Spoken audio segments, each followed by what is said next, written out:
So as we get started, I want to let everyone know that we're offering closed captioning. When you registered for this event, we asked if you needed closed captioning in any language besides English, and we were told simplified Chinese and Spanish was needed. So if you click on the bottom right-hand corner under the multimedia viewer, you're going to see the closed captioning box. In that box, there's a drop-down menu, and you can select the language, the font size, the color, and the font type that best suits your viewing. This meeting's being held in multiple locations across the state. So to get started, we're just going to do a roll call to see who we have.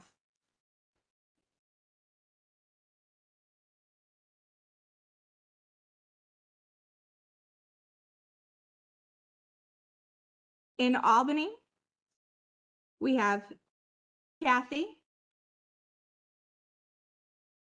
Hi, my name is Kathy Nowak, and I represent Staten Island.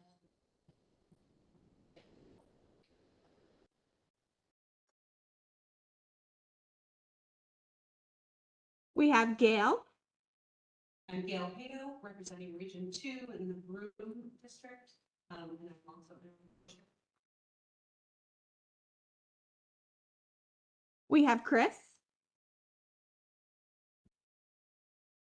Oh, it's Chris Kalega. I represent Region 1 Monroe. It's almost impossible to hear the people in Albany other than Josie. I agree. Okay, we're going to work on that issue right now as people start introducing themselves. Next, we have Scott. This is Scott Brady from the Capital District, Region 3. Could you hear Scott okay? Somewhat better. Just a little. We also have Ann here. Ann Sheriff, northern part of Western Vancouver, Region 1. Could you hear her nicely? Much better. Wonderful. Yeah. So I believe that's all of our, oh, we have Mary. I am Mary McGuire, Region 4, Manhattan. And I can't see the regional offices. So who do we have in New York City? Mary Fasano from Long Island. Okay. Deborah Greif, Region 4, Brooklyn. Zena Veal, the Bronx. Aliyah Hussein from Queens. She's not here. And how about our Buffalo location? Do we have any members there? Yes, hi, I'm Crystal Vossler. I represent Region 1 Western for the southern portion of Western New York. I have 2 children with autism. And virtually, we have Margaret. Hi, this is Margaret Raymond from Central New York East.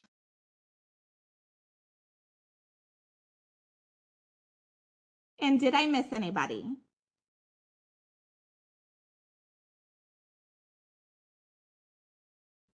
Okay, now here. Josie, I'm here too. I think I introduced myself earlier. Yes, yep, we heard you. Thank you, Welcome, dear. Aliyah. Thank you. So now here in Albany, we're going to introduce the OPWDD staff. So staff, do you want to go around the room? Yeah, I'll start. This is Eileen Haynes. I'm the General Counsel, and I'm also sitting in for the Commissioner right now. Good morning, Jessica Pigeon, Deputy Director of the Office of Strategic Initiatives. Good morning, Mary Beth Van Pratt from Council's Office. Burnett, FSS Assistant Statewide Coordinator. Morning, Nick Hobson, FSS Statewide Coordinator.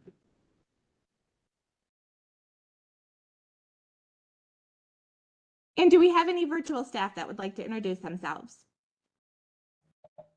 Hey, Josie. This is Leora Grazel, the captioner. Can you hear me? I can. Hi, I just wanted to say it is really difficult to hear everybody that's speaking in the room. I just want to let you know that I'll do the best I can, but it's going to be very difficult to hear what people are saying clearly, the way the audio quality is right now. Thank you for letting us know. We are going to do our best to make sure we talk closer to the mic. If you can, that would be great. I don't know if anyone else is having difficulty hearing everyone, but it certainly is bad on my end. It takes effort to hear it. Thank you. Thank you for letting us know. No problem. So if we could go to the folks online, Josie, sorry.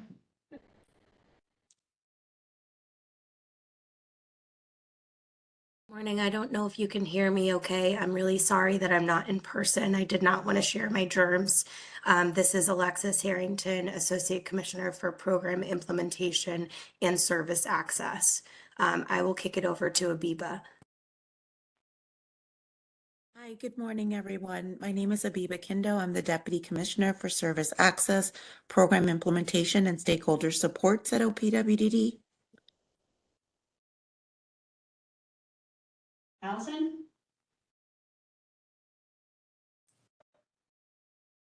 Good morning, Allison McCarthy, Director of Strategic Initiatives. Chad? Hi, good morning. Chad Colarusso, Director of Family Supports at OPWDD. Anne-Marie?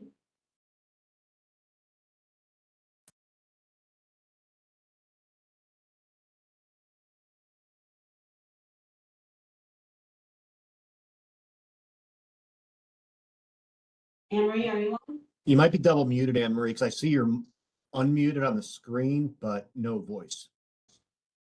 Let me check my audio. We Now can you're on. hear you. Can you hear me? Okay. Good morning, everybody. Anne-Marie Peterson, Associate Commissioner for SPS, oversees the regional field offices.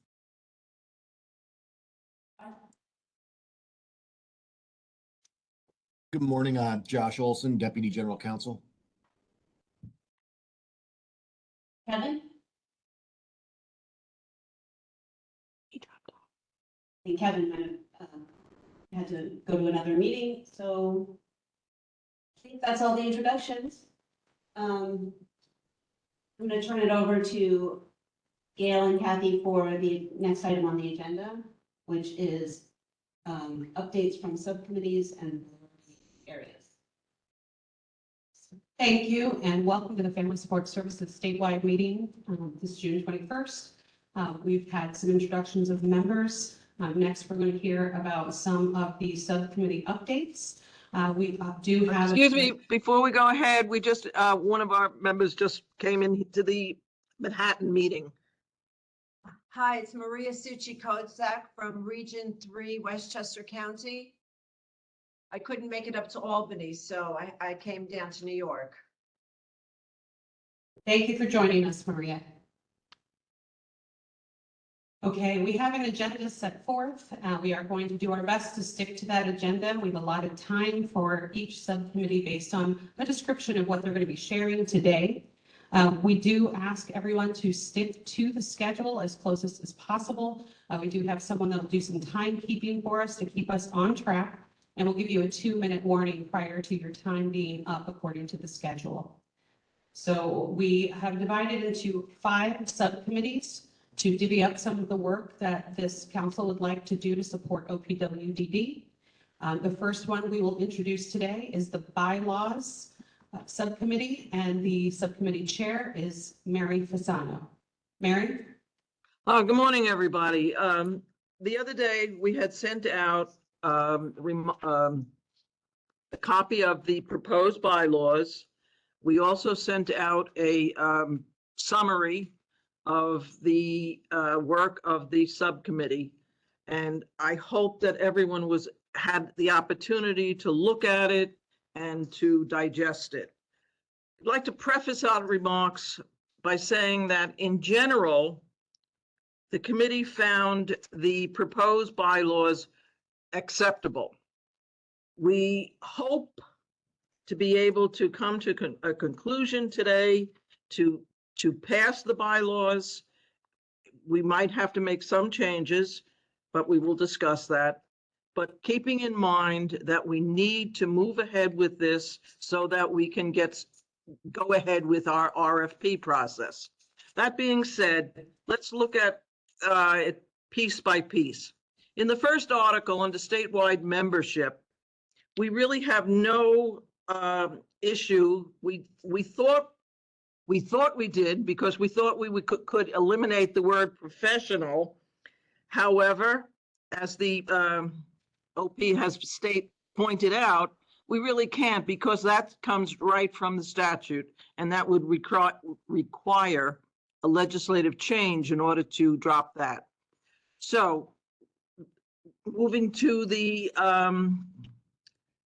section, the very first section, we have, the committee felt that we find that 3 consecutive 3-year terms is an acceptable notion as far as membership on the statewide group goes. So we have no problem with that.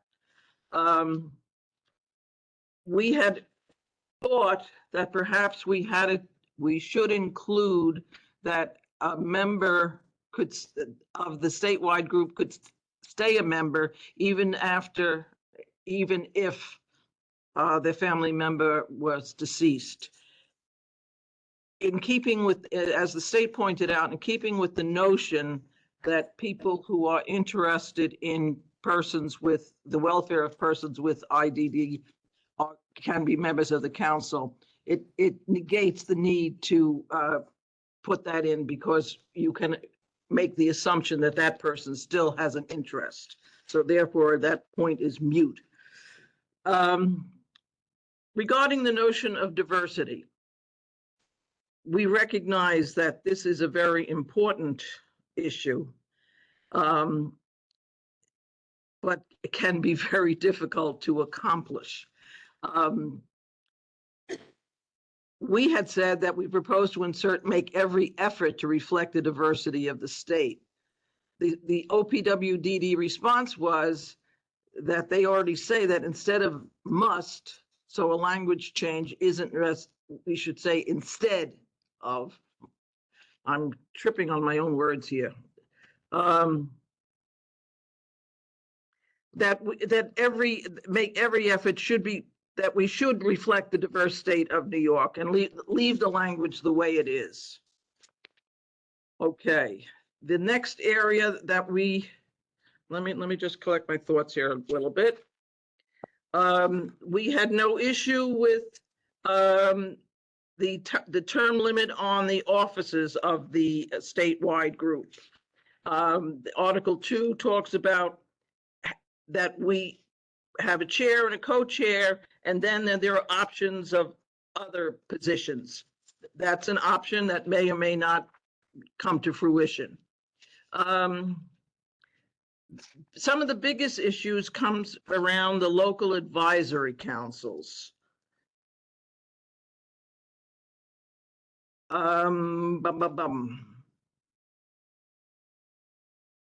We had said that the local should have the following roles responsible. The last bullet in this section says effectively inform families about FSS policy changes that could affect them. We thought to eliminate the word effectively because it is very subjective. OPW felt the response was that they would recommend keeping the word effectively as it important to be effective in communication going out to families. I think we're quibbling here on a word. I think we could go either way with that. The next issue was the terms and qualifications of the members of the local councils. Again, that it should be open to professionals and/or others with an interest in the care of individuals. No problem. We just asked for, after professionals, that it says and/or, not just and. The next issue under the local group is somewhat more contentious. The original bylaw proposal says that a minimum of 5 members are necessary for each local advisory council. some of our councils, first of all, do not have 5 members. In some areas, getting members has been very difficult. We suggested moving it from 5 to 3 members.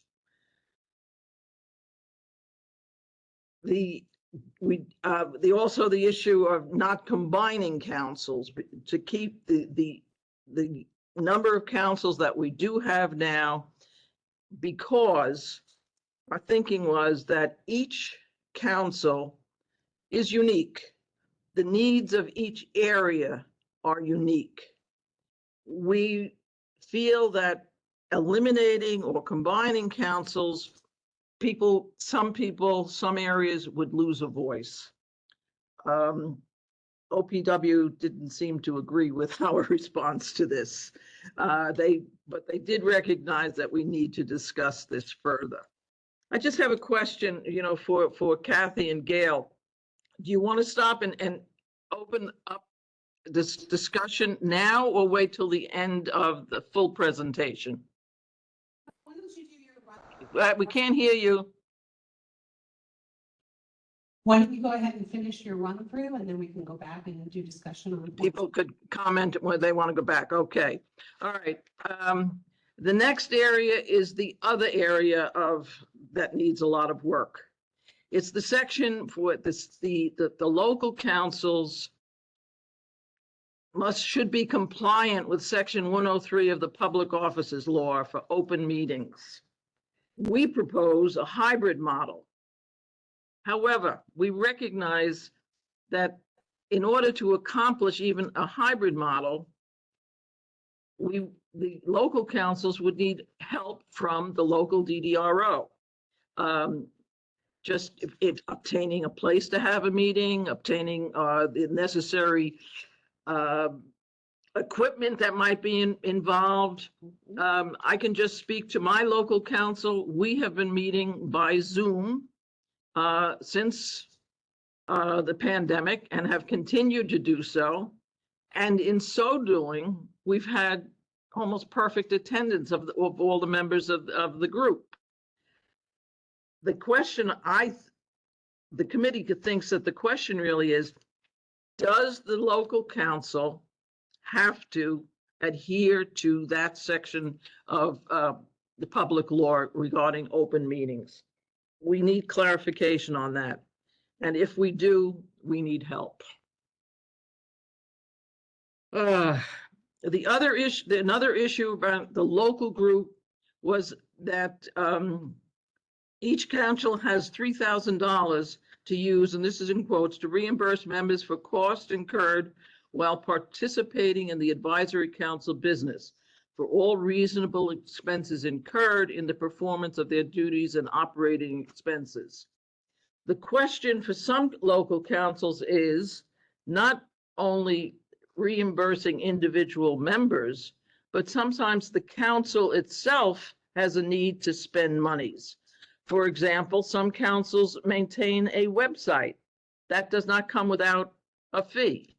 There are sometimes some supplies in order for outreach to members, for ways to advertise. So there are reasonable expenses that are incurred by the council itself.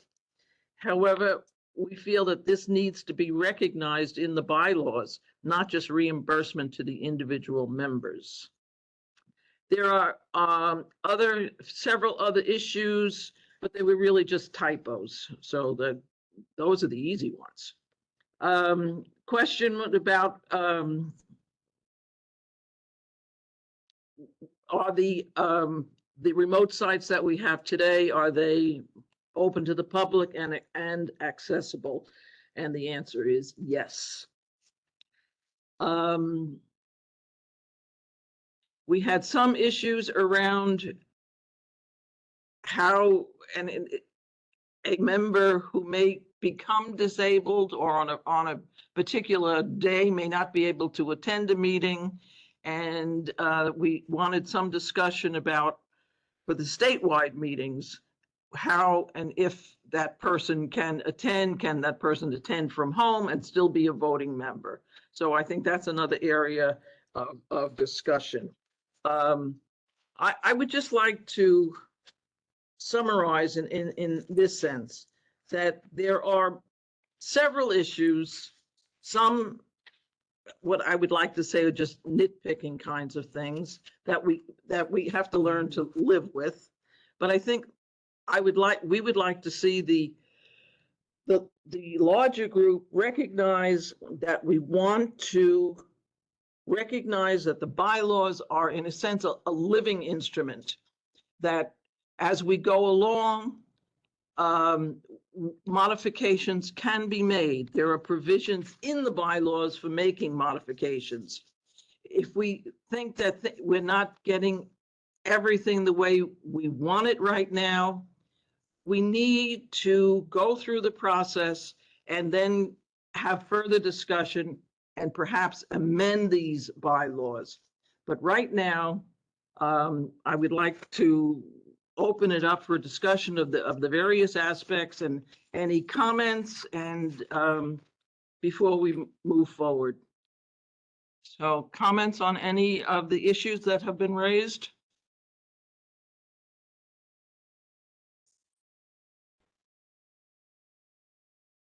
Don't everybody yell at once. This is Mary Beth Fairfax from Council's Office at OPWDD, and I just wanted to address those legal Please issues. talk louder. We can't hear you. Sorry. Just want to address those legal issues that you pointed out. I see what you're talking about the open meetings and for the local councils. I don't think that's necessary at all. I would prefer that we change that language perhaps to just make them accessible under ADA purposes, because you are a local council created under the big statewide committee, which does have to provide open meetings. Does that mean that that the local could continue to meet by Zoom or other electronic means? Yes. Yeah, I don't see any problem with that at all. So remove that. And then you have a question on the disability change to the open meeting statute. Again, you all know one another, and if someone says to the chair that they're disabled and are going to meet remotely, I think we have to take people at their word for that. You know who is and isn't. And then those individuals who would meet that way would count towards the quorum. All right, that settles two very big issues. The part I just also want to add in, yes, I'm disabled, but there have been times our children have become so ill and we are the main caregiver and we can't always leave. So I appreciate that it's also put in, because if say our child has COVID and we have COVID, but we can participate via Zoom or Ring Central WebEx, and that we will be counted as a part of the quorum. That I would like to know, is that going to be, can be done too? Correct. The statutory change requires that the actual committee member be the one who is disabled. And if they say they are and they want to meet remotely, then they would count towards the quorum of the meeting. Thank you. Well, thank you very much. I appreciate that very much. That's a great thing to I hear. had a hard time hearing that. So it would only count as a quorum if someone's disabled or sick? The statutory changes, yes, it's only if the committee member themselves are disabled that they would count towards a quorum if meeting remotely. If you are taking care of someone, you have some other kind of what they call extreme circumstances, you can certainly let the chair know, and you can meet remotely. It's just that you won't count towards establishment of a quorum until the in-person locations have established a quorum. Then anyone who's attending remotely would also count and could conduct meetings just as if they were a member in person. Okay. All right, thank you for that clarif. What about the section the $3,000 and how that money is reimbursed? I have to defer to somebody in program to answer that for you. Yeah. Go ahead. Sorry, we just had flagged that we wanted to understand what are the reasonable operating expense items that aren't captured in the current language in the bylaws. We thought that it was pretty generic, but, and I know you had started to capture, you know, website costs and whatnot, but can we just have a conversation around the specific items that are not captured in the bylaws right now? Alexis, I think that the biggest issue is that the bylaws say that members will be reimbursed. We are looking to have the council itself reimbursed. Unless you want to say that a particular member of the council is the one who engages a website. Does it need to be done that way? In other words, the council would be billed by the webmaster. I don't want to send the money to Mary Fasano to then pay the webmaster. So the question is if we can allow for reimbursement to the person or to the council to operate a website, if that is something that the council would like to do. It's not an ask for more than $3,000 for No, part of, reimbursement. just It's the just allocation. got it. Okay. So that not only to the member, but to the operating expenses of the council. I don't even want to get into the issue of refreshments at a meeting. True. I love your smile, Alexis. So, but we do have, as I said, websites. Sometimes there are stationary supplies that are necessary for a meeting, things of that nature. So I think the bottom line is the sentence says for all reasonable expenses incurred in the performance of their duties and operating expenses. Correct. So I guess the question is, are we all in agreement with what that list kind of looks like? Because I don't know if we're comfortable with a wide range of very creative things that look like super different in one part of the state and super different in another. But I do want to just see if fiscal has any feedback on this from your perspective, or if Abiba wants to add any additional questions so that we can land on something we're all comfortable with. Alexis, this is Abiba. Mary, I don't believe that our fiscal folks are on yet, but I think to Alexis's point, it was really trying, and I know that we'll never have an exhaustive list, and certainly when those additional items come up, we would be at the ready to clarify. But if we can just have a foundational understanding and some consistency across the board, right? And so, you know, one council isn't thinking, to your point, about website costs, where another one is thinking about something that totally would be sort of out of the bounds or the limits. And so I think it's important for us to talk about those components and have a foundational understanding, and that we can also ping our fiscal folks once they're able to join us. So that I understand this a little bit better, moving away, you want to move away from the notion of reasonable, and you want to then delineate it. It seems to me that bylaws function better when there's some fudging room here. And the word reasonable is full of fudge. Sounds like we can take this to another conversation to hone in on what the local respective councils are thinking. It is a pretty broad enough definition in the bylaws as it stands. It just sounds like we need that extra level of detail to understand how the local councils are thinking about defining it, to make sure that it really does fit into those parameters. So to your point about this being living and breathing, this is a pretty broad statement. about what this is used for. It has to be reasonable. So, we can always have more conversations about what reasonable looks like, a question of whether or not something fits into that category as it comes up at the local level. But it is a pretty broad statement at this point. But is this discussion going to hinder our ability to vote on and pass these bylaws today? I mean, I really hate to I don't think lose- so, Mary. I think that if we want to proceed with reasonable, right, I mean, we just have to do so recognizing that if there's an item, right, that we believe is unreasonable, right, that should be engaged with OPWD prior to moving forward, right? And so That makes sense. That makes sense. Yeah, yeah. Okay. So, because as I said, we don't want to be hung up on simple definitions. And we also, it's, again, we don't want to have to publish a list of allowable expenses because we know what happened to that the last time. Stop laughing. Mary, I just wanted to give you a. We see it. We can see this. All right.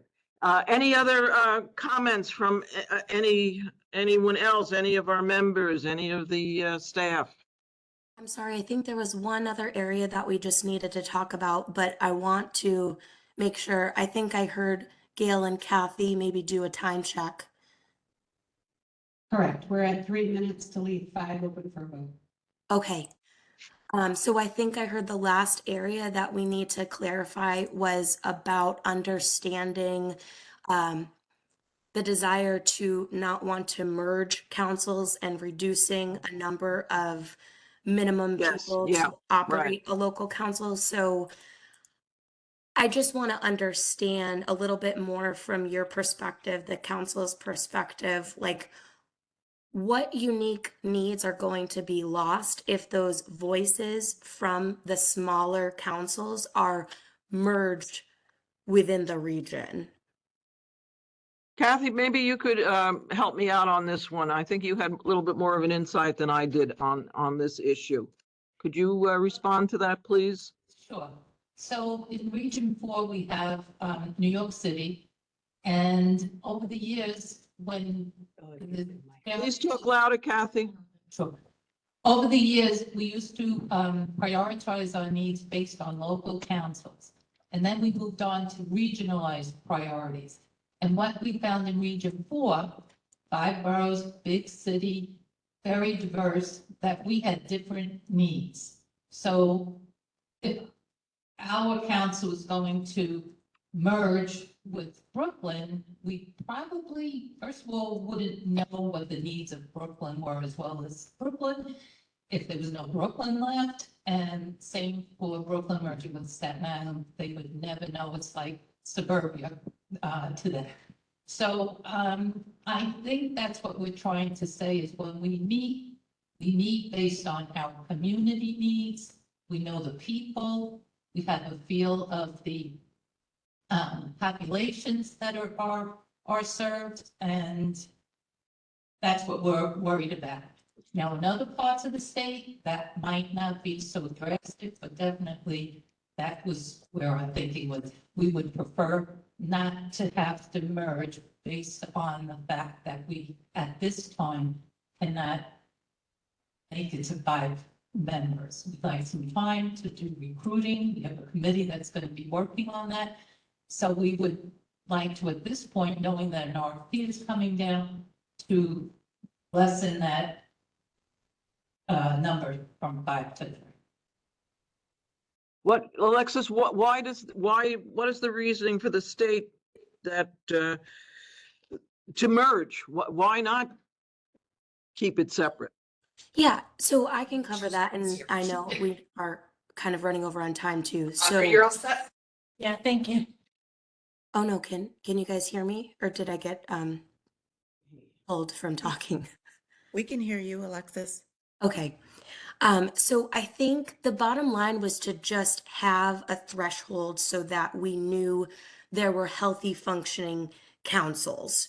So I think, we can talk about reducing the number to 3. I think what's important to know is if a merge occurs, that doesn't mean that's the end all be all because there was minor participation in a certain area within a region.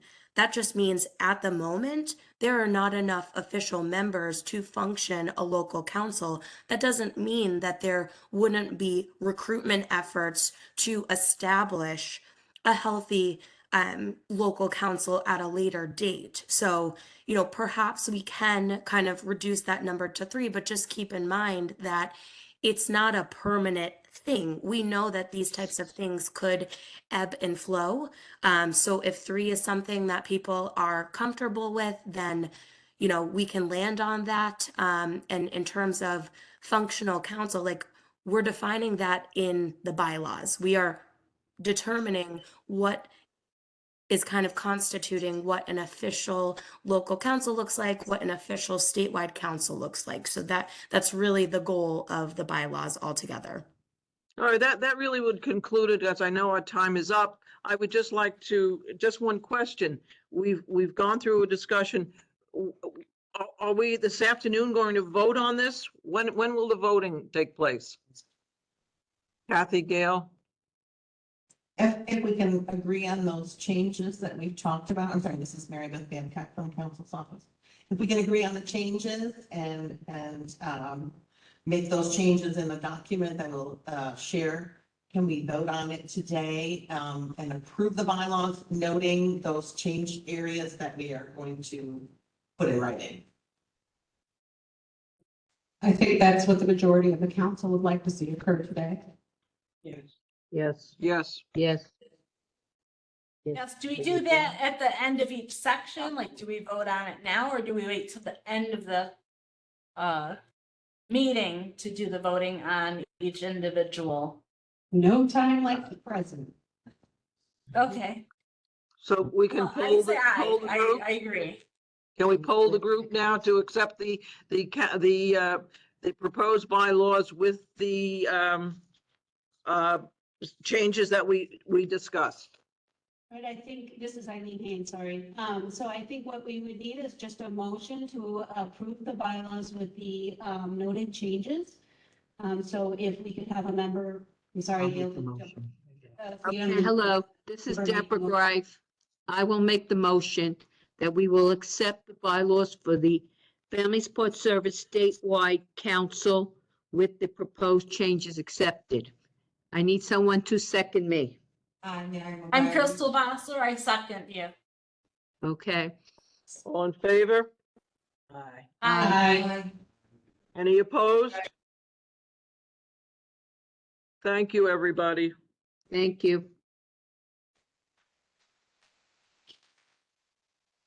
Nice work by the bylaws subcommittee. Thank you very much. Our next agenda item is discussion around the upcoming RFP, and the subcommittee chair is Ann Scherf. Ann? Good morning, thank you. The committee has met twice recently to brainstorm on things we could do to prepare for the RFP process. Can't hear you, Ann. Okay, is this better? No. In the phone, is this better?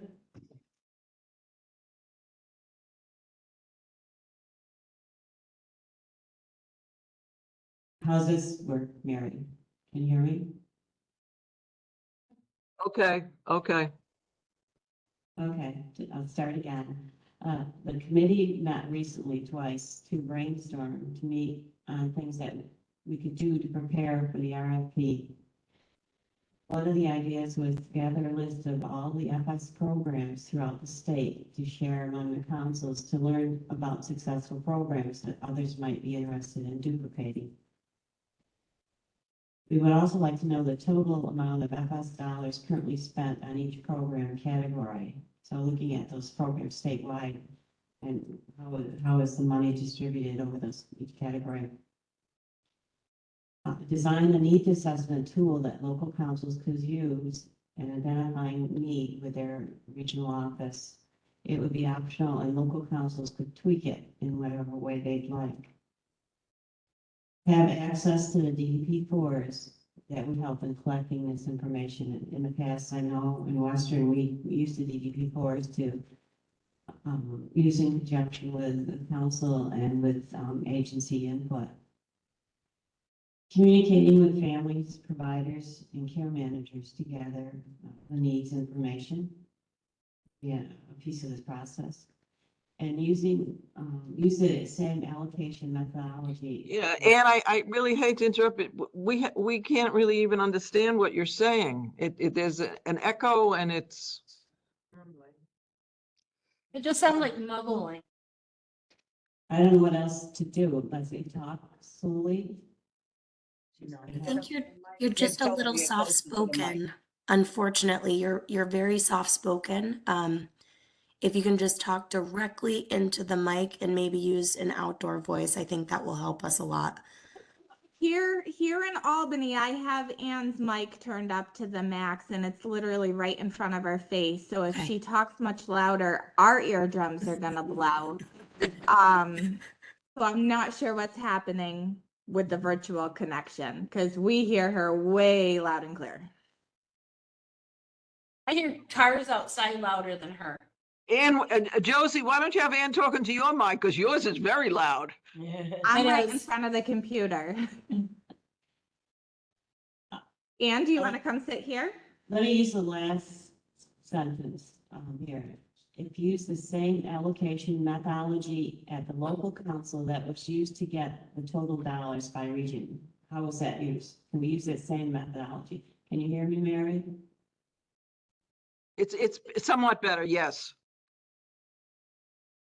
Okay, so I don't know what you heard, didn't hear, or didn't hear. Basically, we're looking at ways to gather information using a tool, a needs assessment, which can be optional with the councils, using the DDP4s for that information, communicating with families, providers, and care managers to also gather the information.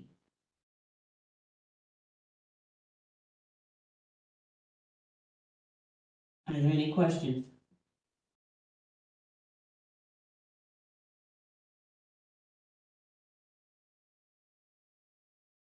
And did you create the needs assessment tool already? No, we haven't. Okay, thank you.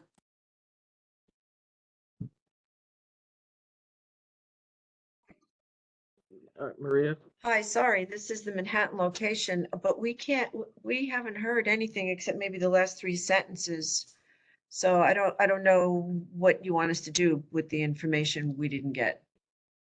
And the question, do we have any questions was the most I heard from Ann. See, somebody else said the same. What? What was that? Crystal Foster, she's. Blow people's ears out and try to repeat things. Yeah. And doing. When Ann asked, did we have any questions? That was the most I was able to hear from Ann. Well, thank you, Crystal, for supporting our position as well. Yes. Can you hear me? Would you like me to try to recap what I think I heard? Because I think people can hear me okay in virtual world.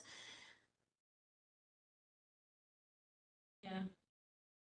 Okay, let me know if I butcher this, but what I think I heard Ann say as part of the RFP committee, they are focused on trying to understand how you're all going to be disseminating the funds through your region, because we have been presenting information as a breakdown by region only across the state instead of district and local council.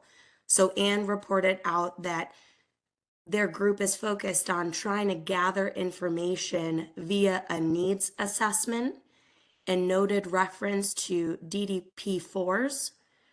And I think asked if anybody has any questions about that approach.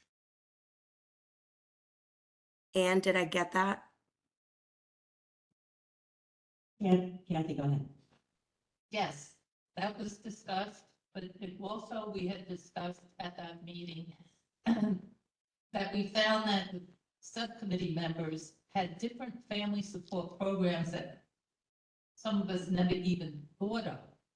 So we felt we'd like to gather all the different programs from each of the local councils to see if it's something that in another part of the state, someone would like to replicate or duplicate.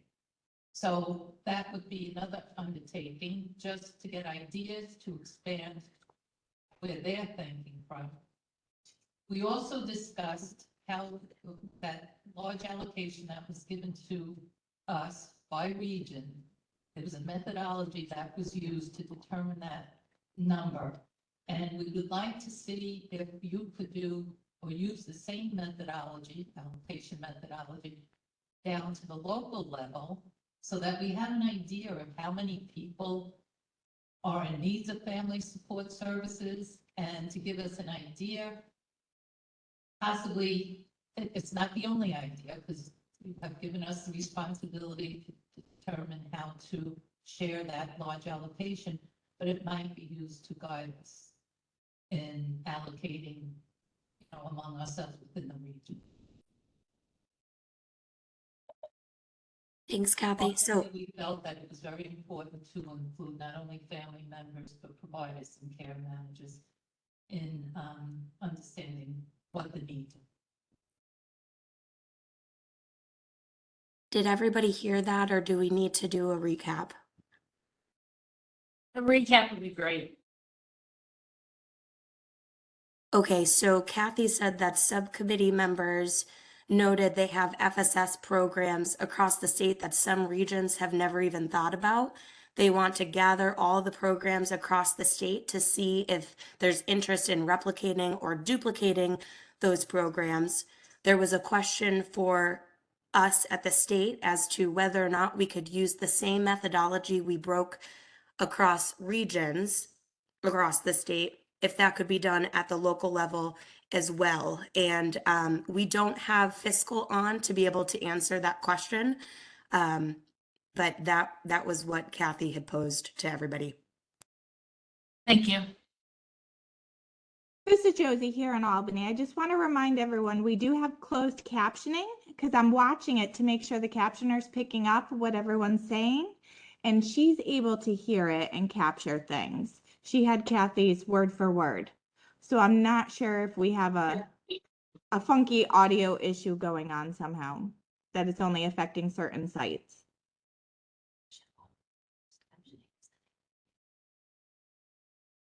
This is Leora, the captioner. Can you hear me? We can. Hi, she is still really, really soft and faded. I'm just trying to, I have my volume blasting and I'm trying to hear her as well as I can, but it is really difficult to hear her.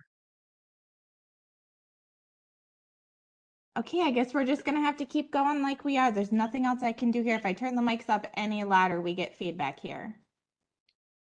It might be good if they can just speak from your computer, because your computer sounds loud and clear. Yeah, You I'm said in you're the back using of the computer room. audio? Oh, okay. Yeah, I'm in the back of the room. Yesterday, we had the exact same setup and we didn't have any issues. And they didn't touch any of the equipment. But we'll try to reposition things again.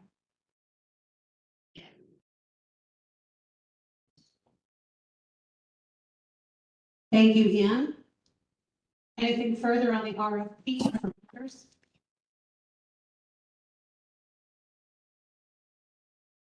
Would someone from the RFP subcommittee like to talk about next steps, action steps that you plan on moving forward with?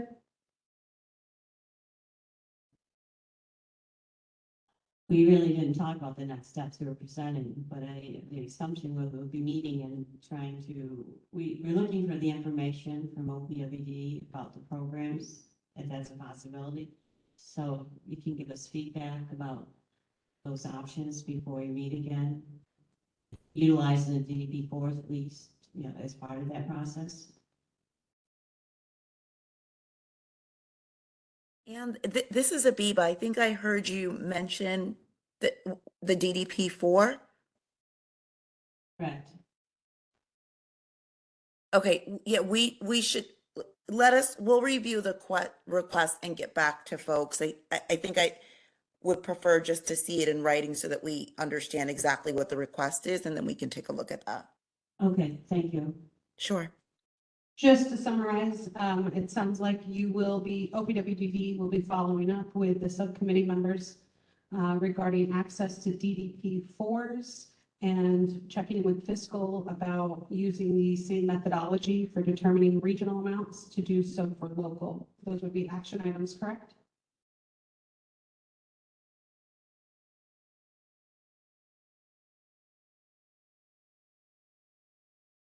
That's what I understand them as. Yes, that's what I understand it as well. I think I'm part of that subcommittee, but I was having trouble understanding it. But yes, thank you for recapping. Okay, thank you, everybody. We're ready. We're going to move on to the next subcommittee presentation, which is on the Family Reimbursement ADM. Subcommittee Chair, Deb Grief. Okay, can everybody hear me clearly before I go on? Yes. And I also want to make sure the the person who's doing the captioning, can you hear me? I'm concerned about her hearing me. Okay, if you can hear me, that's great. All right. I can hear you, Deborah. I'm good. Thank you. I just want to make sure. No All right, I'm problem. going to be short. Thank you. I'm going to be short to the point. First of all, I want to first state, I want to thank my co-members who helped me when I had a wee little crisis. So I thank you, Mary. I know you're up there. That helped me very much, and I appreciate it. And Tina, I'm glad you're here too. All right. When family reimbursement happens to be one of the most popular and well-used family support programs. Yes, we did ask for a long time to everything to be consistent across the state. So if like one part of the state There's some people that talk in Albany and we can't hear them. Everybody's in the extension. Can they hear me? So they're, We can hear you. You're not muted, you're talking. think of a. Okay, well, okay, We're having some feedback from Buffalo. Oh. okay, I'm gonna wait a moment. Buffalo needs to mute. Okay, can I go on now? Okay. As I said, reimbursement is one of the longest and most popular family support program. We did ask many times to have consistency of what is allowed across the state because we wanted to make sure that what was allowed in Buffalo could be allowed in the North Country, New York City, Long Island, etc. Yes, change came. Of course, I will acknowledge change is very, very hard to come by and accept. Now, I would like to state that I have a few suggestions and we met and we went from being very easy to fill out the paperwork to making it very hard. And I added something because because when I was at a resource fair in Manhattan as well as the Bronx, and I did go around and I asked a lot of the agencies I knew had reimbursement programs, what is the issue? And one thing they did bring out is it's very hard to get the justification from the doctors or the therapist. So I decided to ask a doctor that has taken care of my son and myself for many years and has helped write up justifications. I showed him and he said something to me I found very interesting. A lot of professionals, doctors, won't understand how to write up a justification geared to someone with an intellectual developmental disability or the other developmental disabilities. So my one major suggestion is, and also he said, how can we get to meet? How can you get the paperwork back fast to you if it takes months to get appointments for certain doctors? Because they're not going to all say, well, justification's an emergency. They may not consider that. And also, we have to make sure that the insurance will cover when you're asking for justification. So what I would like to see, and we could work together, OPWDD, is that we work on training the families as well as the professionals. That includes the agencies and even doctors, therapists, especially because we do have Article 16 and 28 clinics that deal with how justification should be written up and what is the acceptable form of it.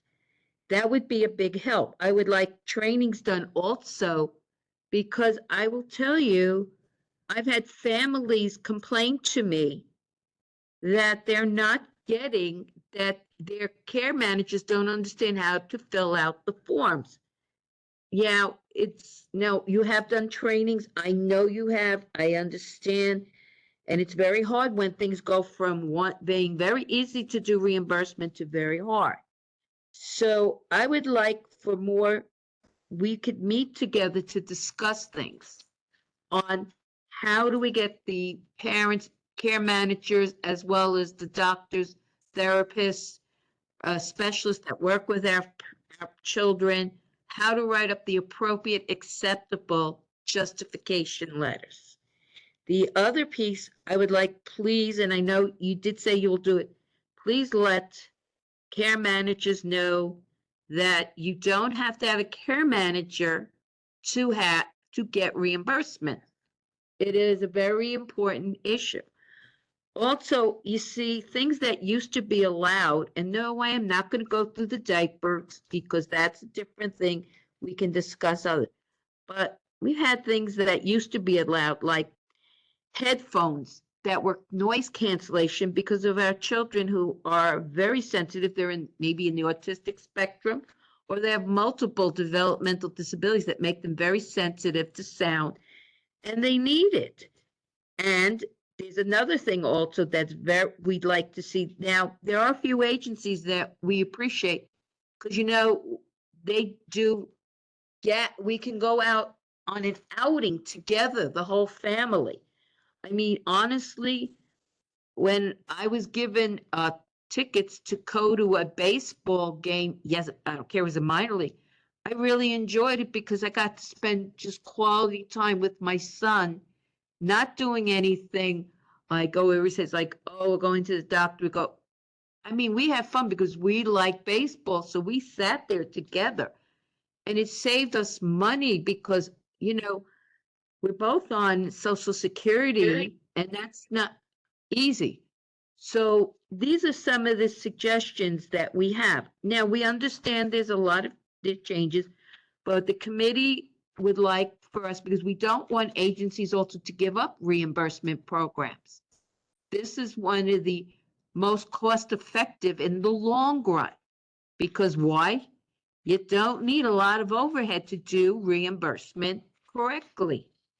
So we would like to be able to work and meet. I would love to meet with everybody so we can set up trainings. One, how to explain how a justification should be written. And the parents really need to understand as best as they can. We need to do this in other languages too. I would also like to show how do you fill out the form, because even if the care manager fills the form out, the parents should be aware completely, because we are the parents. We're technically the co-captain of the ship for our children.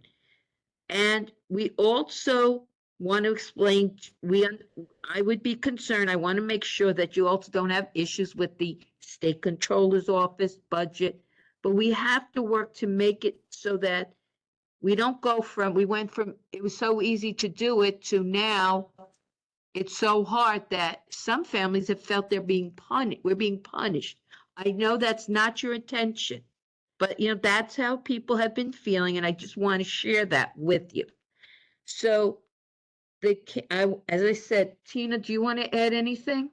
The only thing I would like to add is that when family reimbursement, I think, was first done, it was done so that parents could keep their children home. So some of the items that were given were help to the parents. Right now, they don't have those many items that will help the parent keep their child home. So some of these things that they took off the list are not there anymore for them. Do you have an example? Well, like bedding. Sometimes they may have, a problem, and they might need that because the child has gotten bigger, and maybe they can't afford to get a bed for them. They need a bigger bed. And so this would be a help for them to keep their child home, but they may not be able to keep them because they may be one tearing up their mattress or something. And so they might need that extra bedding. That's a great example. Mary, you're up there. Do you have anything you would like to add? And if you have any, both Tina and Mary, if you have information about any agencies that are sadly going to give up their reimbursement program, which breaks my heart. So Mary, do you want to add anything? I'd appreciate it. Yes, I'm Mary McGuire Reefer from Manhattan, and as of this morning, we have one large contract being given up by one of the agencies because they are not spending money or having applications come in. Yeah, we can hardly hear them. The agency has expressed frustration with the amount of time that they have to put in reviewing the applications and checking all the boxes of this new elaborate application. And so therefore, the money is not being spent. OPWD might look at it as an underperforming contract, but the basic line is there's so much restriction on this money spending that it's almost impossible asking a doctor to write a justification letter.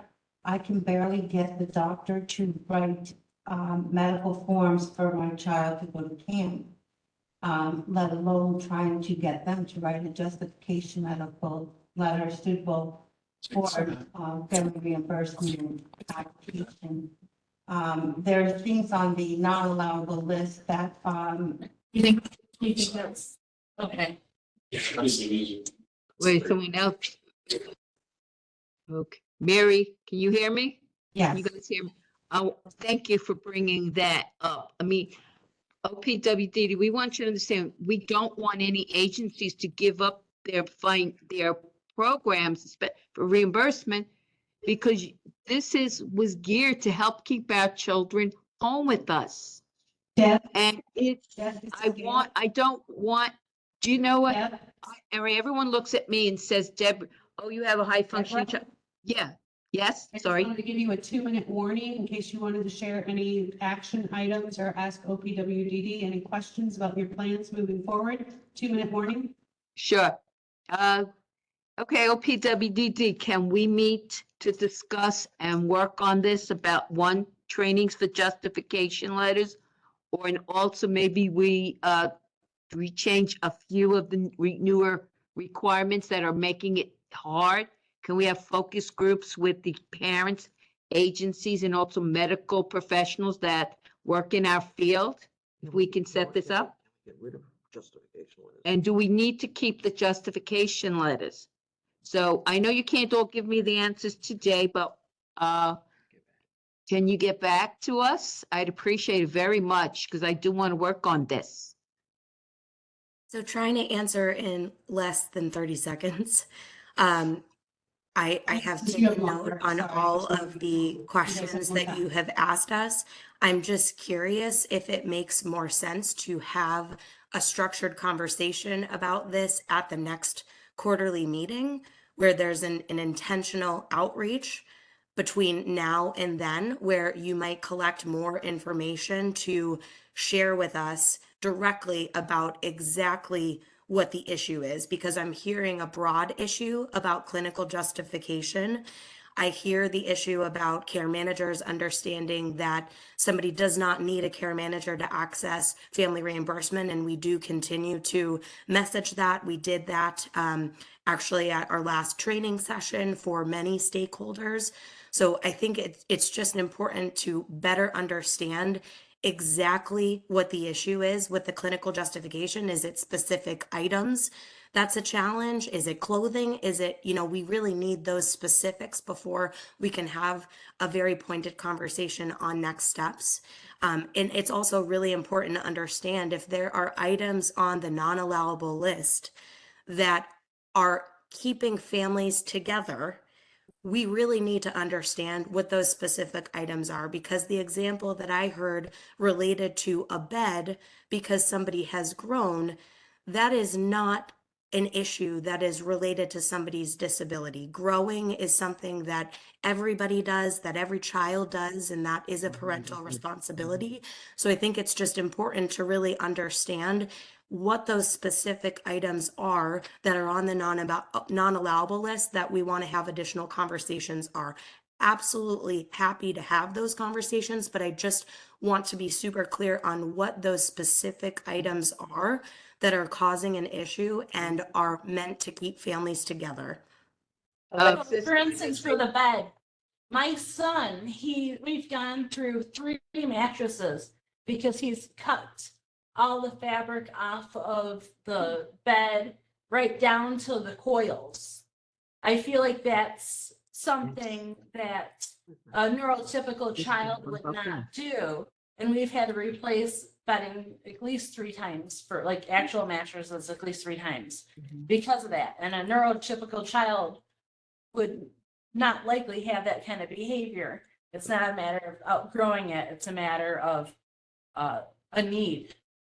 Alexis, I also wanted to mention one more thing. I think that this is an important matter that shouldn't wait 3 more months, that this should be a separate meeting that we have that should come up because in the Bronx, we've already lost an agency. And I think Westchester, you were saying? Westchester, we lost $500,000 last year when the ADM was announced, just based on the outline of what the ramifications were. And there went the program. So what would be really helpful for me is to get all of these examples in writing. I'm not saying we need to wait 3 months, but I need all of that information for our team to evaluate what is being proposed.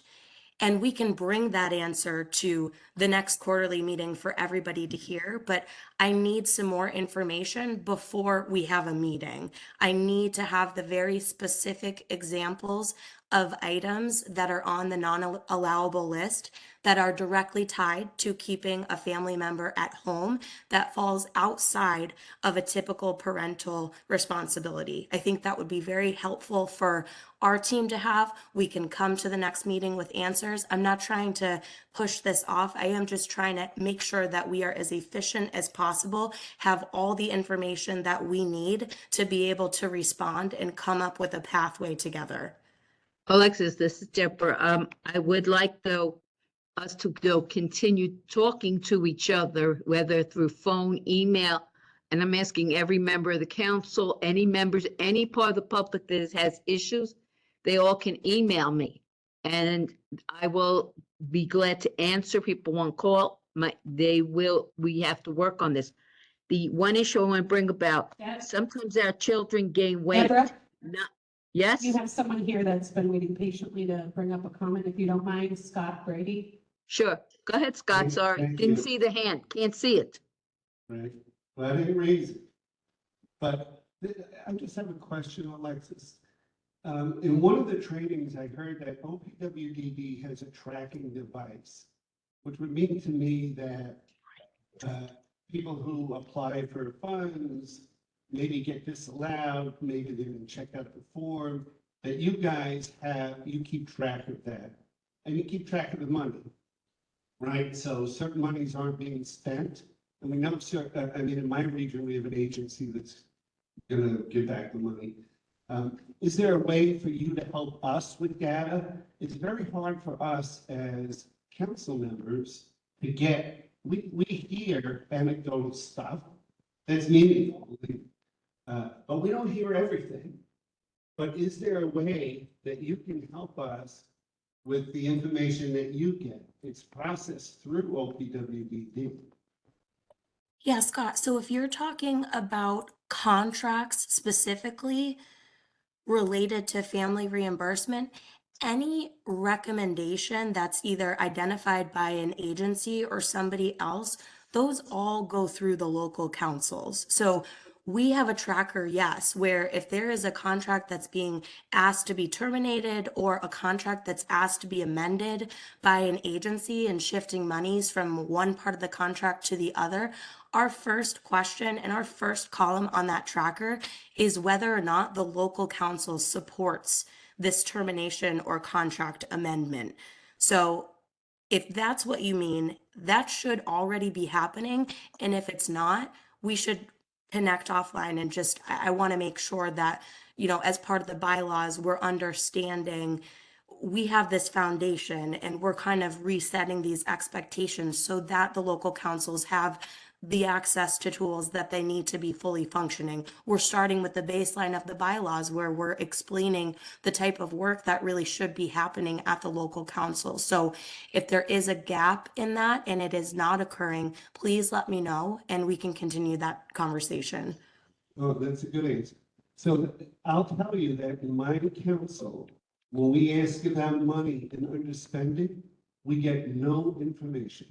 We can't get the amount of money that's allocated to different. don't either. No, we don't.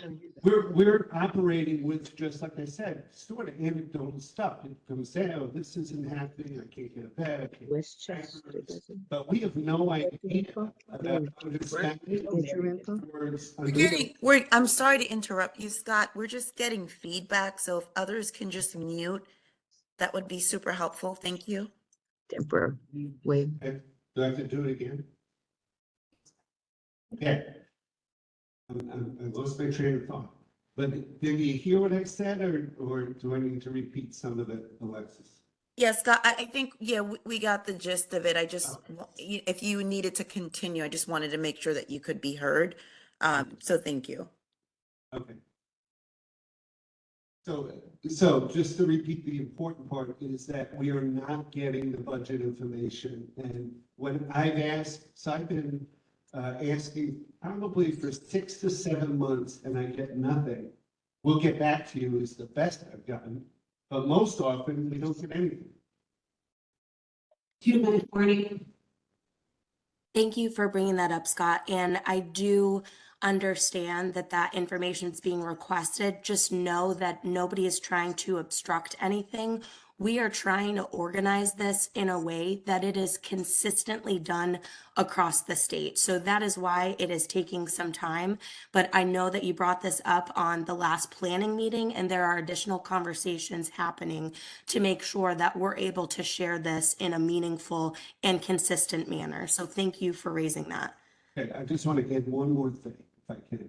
When we talk about doing an RFP, we have to understand the current allocation, be smart about allocating more money. So I think we need that information, and I'm not sure, so you're right, I brought it up last time, but it seems like it's a simple fix. Give everybody information, it should be public. Scott, this is Abiba. So I just want to make sure that we're talking, apples to apples. We gave a specific allocation, right, to all the members, specific to the RFP that will be issued once, the bylaws, et cetera, are finalized. I think that going forward, there's been this ask to understand the fiscals behind, folks are unmuted, the fiscals behind the broader FSS contract programs, and that's what Alexis was speaking to, but specific to the RFPs that are going to be issued, all of the council members have that allocation and are working to now sort of distribute that among regions. So if that wasn't understood, I just wanted to clarify that. This is Abiba, this is Deborah. I'm asking not every DDRO, Family Support Coordinator, shares the information with us the way they're supposed to. I've been asked my fellow 19 members across the state who they work with and who they don't. I think you should be aware of that. Deb, You're trying to do what your job. We're trying to help you. Just clarify that. So to the broader FSS contracts and monies, that's what Alexis was speaking to, that we are working on a consistent form and format to distribute that prospectively. What folks have in their hands currently is the allocation that will be used to inform the RFPs that will be issued once we finalize the bylaws and the other components that we talked about. But that's not what I said. That's not what I was talking about. I specifically said we need to know and be given more information. The councils are not every council is being informed the way they should. And it is serious. And we asking you to understand. I'm not asking for every little bit, But if you want us to work together with you to do this correctly, we need better information. We need to be worked with and spoken to with courtesy, respect, and not being treated like, oh, well, you're just a parent. But I'm a parent who's a customer. And that's, I'm finished. We are out of time on this topic. No problem. It looks like we do have a few action items. I heard a request of putting together an example of items on the non-allowable list with some justifications as to why they may be allowed and some examples of how they help promote family unity and the purpose of the reimbursement. And I also heard some talk about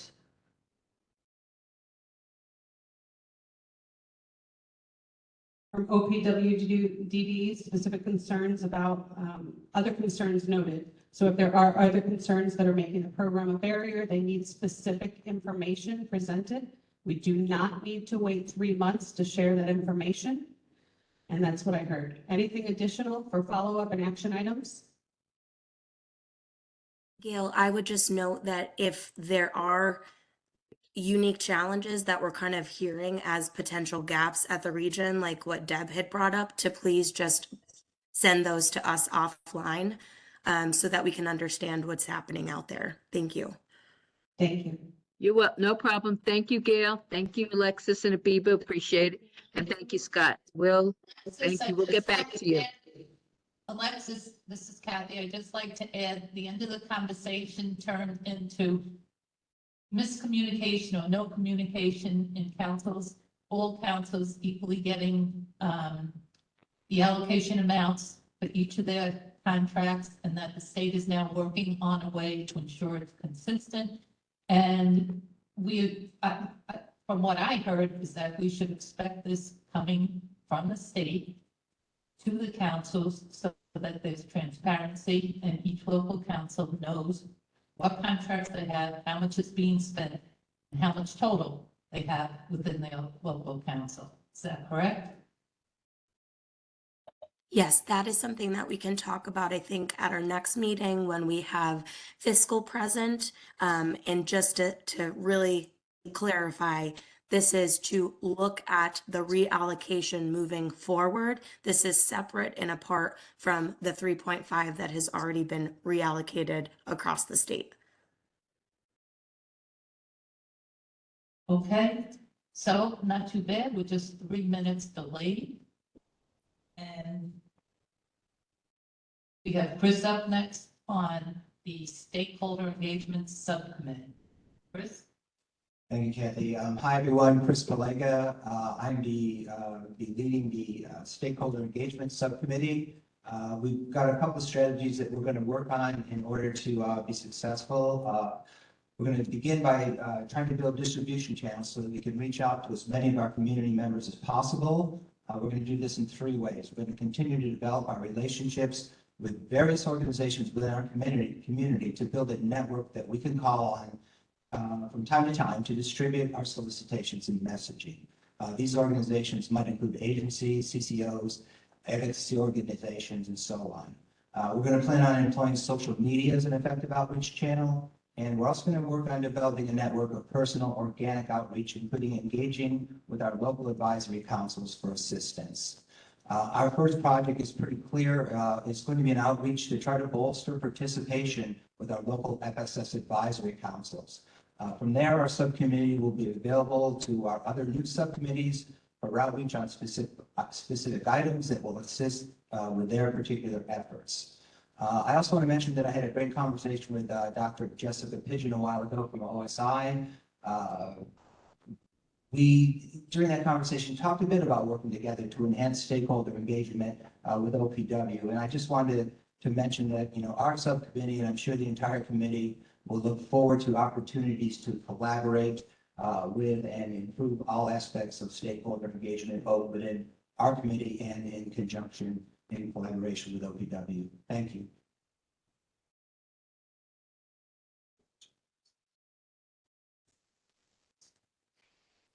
All right, thank you very much, Chris. Next and last on the subcommittee agenda is the Advocacy Subcommittee led by Subcommittee Chair Scott Brady. Thank you. So we're going to finish way before, 5 minutes to kill. Because mine will take 2 minutes. So we Can't hear him. Can't hear you. Oh, sorry. Can you hear me now? Yes, sir. Good, good. So this is the Advocacy Subcommittee. We're all volunteers locally and statewide. Our purpose in volunteering is to advocate for individuals and families who need services. So we see that as what we do when we meet. Our focus in advocating is somewhat consistent, will be advocating in a consistent manner statewide for policies that effectively meet the needs of individuals and families. We'll take some time to learn what advocacy is happening at local councils. We'll focus on the positive things that are happening locally and statewide and areas that need improvement locally and statewide in building our advocacy. Once we have an understanding of what is happening, we'll develop a statewide plan, which will include developing advocacy tools and training that can be used in an effective manner locally. So this will be an ongoing committee. We're going to meet, I think, in early July for the first meeting.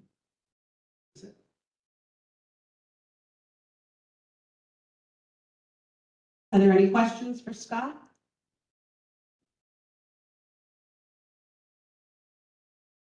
Okay. Next on our agenda is a review of the 2022-2023 survey findings presented by Chris Palega.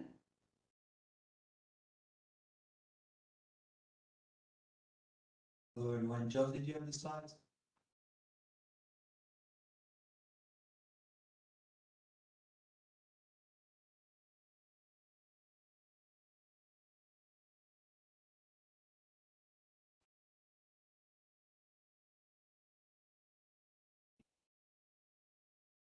Hello, everyone. Again, Chris Palega, Region 1 Monroe. Last September, a survey was emailed to individuals across the state who were identified as family reimbursement agency staff.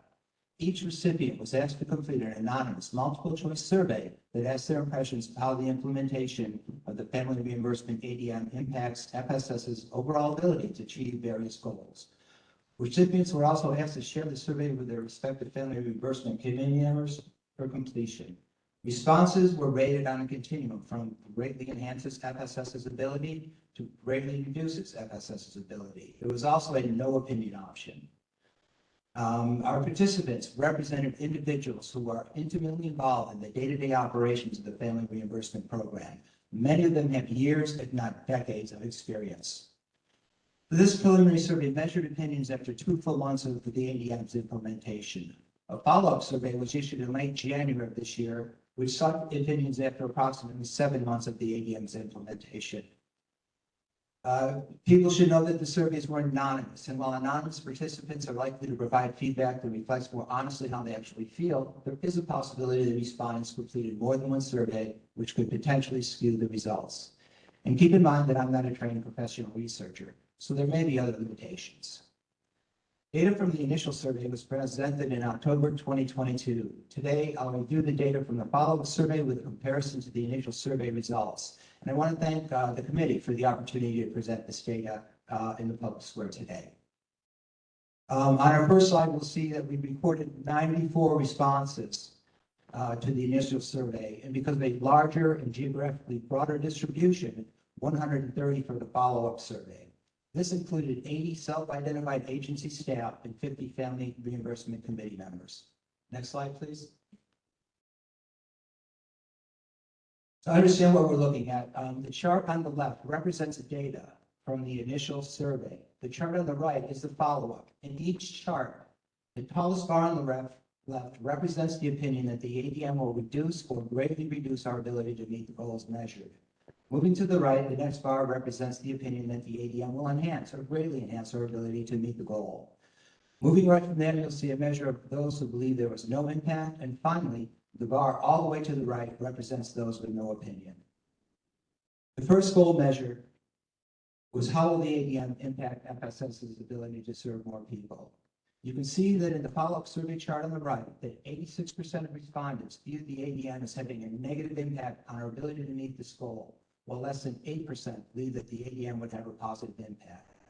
You can also see that when comparing the preliminary survey results in the chart on the left, that negative opinion is increasing, or in other words, we are trending in the wrong direction from the 2-month data to the 6-7-month data. Next slide, please. This question was, how will the ADM impact FSS's ability to improve consistency within the program? The follow-up data in the chart on the right shows that 59% viewed the ADM as having a negative impact, compared to 25% who saw the impact as positive. Again, the trend between the preliminary and follow-up survey is heading in the wrong direction. Next slide, please. How will the ADM impact FSS's ability to maintain or reduce wait times to receive family reimbursement? Well, the trend here is slightly positive. The follow-up data shows that 76% of respondents still view the impact of the ADM negatively, while only 10% view it as having a positive effect on this goal. Next slide, please.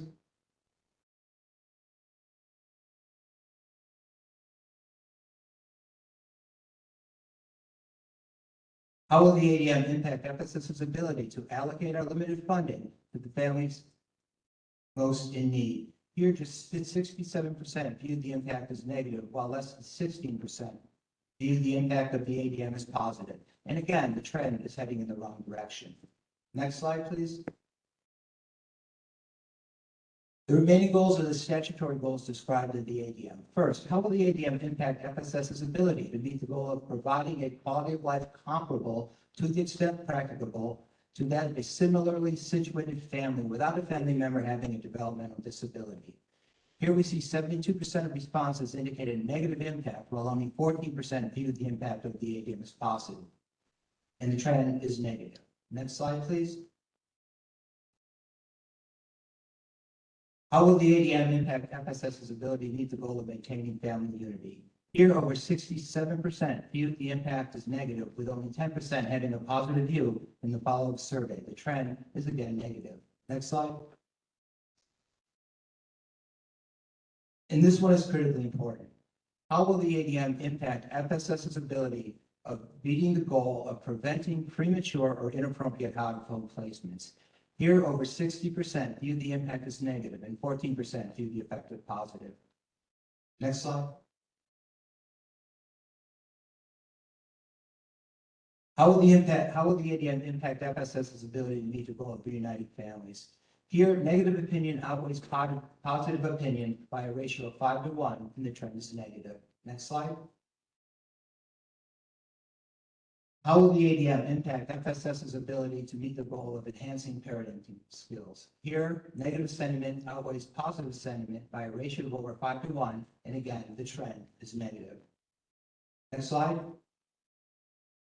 Finally, how will the ADM impact FSS's ability to meet the goal of maximizing the potential of a family member with a developmental disability?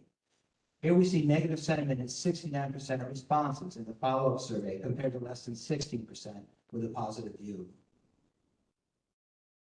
To summarize, at least in my mind, this data clearly speaks to serious concern among the provider community. Both surveys included an opportunity to share additional comments, and some of these are included in the full report. I'm going to close up today by asking 2 questions on policies. They relate to the goals, and these are things that have come up in discussions at my local council with members in the community and with members of the committee as well. The first question revolves around the paid caregiver exclusion. Family caregivers who provided CDPAP services to their loved ones living at home have been disqualified from receiving family reimbursement, even though CDPAP is a separate suite of non-duplicative services that are funded outside of OPWDD. Unfortunately, some families have no choice but to provide CDPAP services themselves, thus disqualifying them for much needed family reimbursement. My question today is, why are family caregivers who provide critical CDPAP services treated differently than other family caregivers, and how does this policy support the FSS goals set forth in the ADM?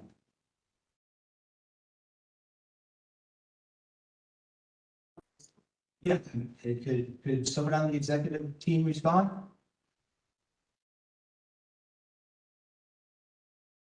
Chris, this is Abiba. I think we've had these discussions previously and have answered them at previous FSS meetings as well as one-on-one meetings that we've had.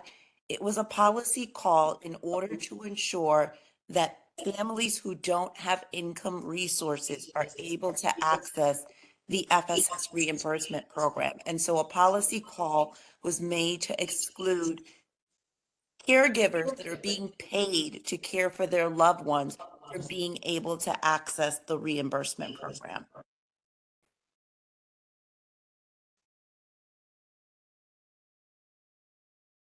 Okay, I know we've had some conversations about that. I'm just unfortunately really unclear about the rationale. I know you made the decision, but how does that support the goals? That's the part that I'm not understanding. I mean, does it allow us to serve more people? If we're excluding people, it doesn't. Does it allow us to serve families who are most in need? I think clearly the families who are providing CDPAP services, especially families who are providing a significant amount of CDPAP services, are among our most challenged families. So I guess the connection that I'm trying to make is connecting the policy to the goal and understanding why that policy, other than a financial decision that need to be made, on the basis of, how to distribute scarce resources and to try that a little bit more to policy. Chris, I think all of our policy decisions have an impact, right? Even though the policy decision of capping the resources at 3,000, we heard feedback from folks that that wasn't enough. We have to draw the line somewhere so that we can ensure that families that need to access the services across the board have access. We're talking specifically about the FSS reimbursement program. We're not talking about the broader FSS supports that offer respite and educational advocacy programs and a whole host of other supports that individuals and families can avail themselves of. And again, we did this to ensure that those families that are not being reimbursed to care for their loved ones are able to access the resources of the reimbursement program. That was the intent behind the policy decision that was made. Yeah, again, and I'll leave it with this. They're not being reimbursed for providing services. They're being paid to provide services that their loved one qualifies for via a totally separate funding channel that has nothing to do with being a duplicative FSS service. And the second point I'll make is what you just mentioned is this applies directly to the family reimbursement program. And I may be wrong and we can check on this, but I believe in a committee that we had that developed a flyer that was to be used at the front door sessions that represented FSS, also has a paid caregiver exclusion for receiving FSS services in general. So if we could take a look at that going forward, and if that is in fact the case, I think we need to make a modification on that, if in fact this exclusion only applies to family reimbursement. So thank you for that. The next question I have is about diapers again.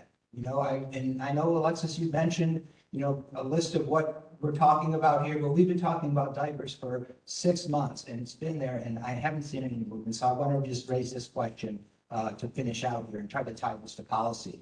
The community is concerned that the growing list of non-allowable items is undermining our ability to support families, and that these exclusions are having the greatest impact on families who are most in need, including those with low or no income and families with traditionally marginalized and underserved communities. Last December, our commissioner began the statewide meeting discussing how FSS's purpose is to fill gaps in services. The meeting closed with a number of families graphically describing the substantial gap created by the addition of incontinence products, specifically diapers, to the non-allowable list. For these families, the diapers available via Medicaid were totally inadequate to meet their needs. So my question is similar to my question above. How does the exclusion of diapers as a reimbursable item support the FSS goals set forth in the ADM? Thank you. Thanks, Chris. I don't know if we have time to answer that. Was that a question for us to respond to, or how are we on time, Kathy and Gail? We have time. Yeah, I appreciate a response. Thank you. Okay, great. So I know this is another thing that we've talked about before, so I apologize for being repetitive.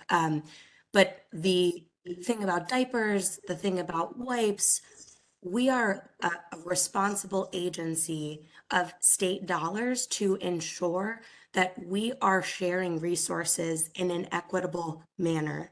So when you are talking about people who need access to resources because they have low income, we also have a Medicaid program that supplies those same items that you are referencing. So unfortunately, we can't supplement something that is covered by a state paid resource already because of a preference in a brand name or quality. So I do think like this is a larger conversation that should be had with Medicaid proper, because this is about utilizing resources in a financially responsible way. The things that have just been mentioned are covered by Medicaid, and the people who you are talking about as people who have low income and need access to resources and cannot front the cost for things up front, we have a Medicaid program for that that covers all those topics that you just talked about. So, I'd be happy to continue the conversation based on the non-allowable list, those next steps that we had talked about before, tied directly to the ADM committee. I think that would be just the most productive use of our time to make sure that we can keep moving this conversation forward. Thank you. I'm going to just reply to a couple of points, Alexis. The first point, and when I read in the 507 plan, the strategic plan, that the focus for FSS, one of the focuses, if I'm recalling correctly, is to serve people who are qualified but don't have a Medicaid waiver. So for those families, the exclusion of incontinence products creates a situation where those products are in fact not available to them through Medicaid. And obtaining Medicaid waiver, from what I understand, can take a significant amount of time as well. So in those gaps, people are not being served. And we did hear some very graphic and disturbing stories in December from parents pouring their hearts out about the challenges they face over this. The second issue is that, and people have testified this repeatedly, the quality of the Medicaid diapers is simply insufficient for some of our loved ones, and they don't hold up. It's not a preference of brand name or quality or whatever. It's a matter of quality. And from what I recall from the testimony last December, it's also a question of availability. And the second part of that is also that for many, the monthly allotment of Medicaid diapers, it's a limited number of diapers, does not get it done for these families. So both of those issues are issues that I believe, and my committee believes, or at least my local council, and I believe my committee believes as well, need to be addressed to fill that gap.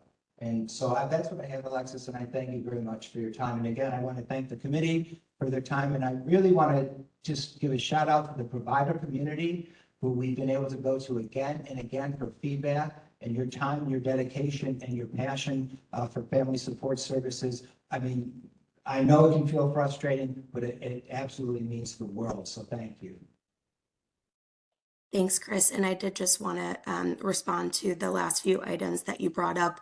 I think it's really critical that you just raised that gap that is very obvious and clear between somebody who does not have Medicaid. Like the question is, do they not qualify for Medicaid? Like, I think we just need to understand those kind of gaps a bit more, because you're right. It is not our intent to create a gap for people who need to access these resources, have low income, and for some reason are not able to access resources through Medicaid who should be able to.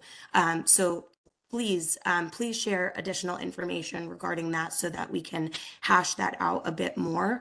And just again, around the quality and quantity of Medicaid diapers, I think we just need to understand around the table, it is not a fiscally responsible thing for us to put a Band-Aid on an issue with 100% state paid dollars if Medicaid is not sufficiently meeting the needs of families.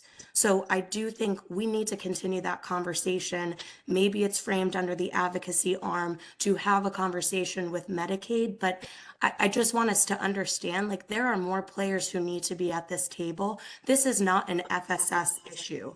This is an issue being raised about things that should be covered by Medicaid.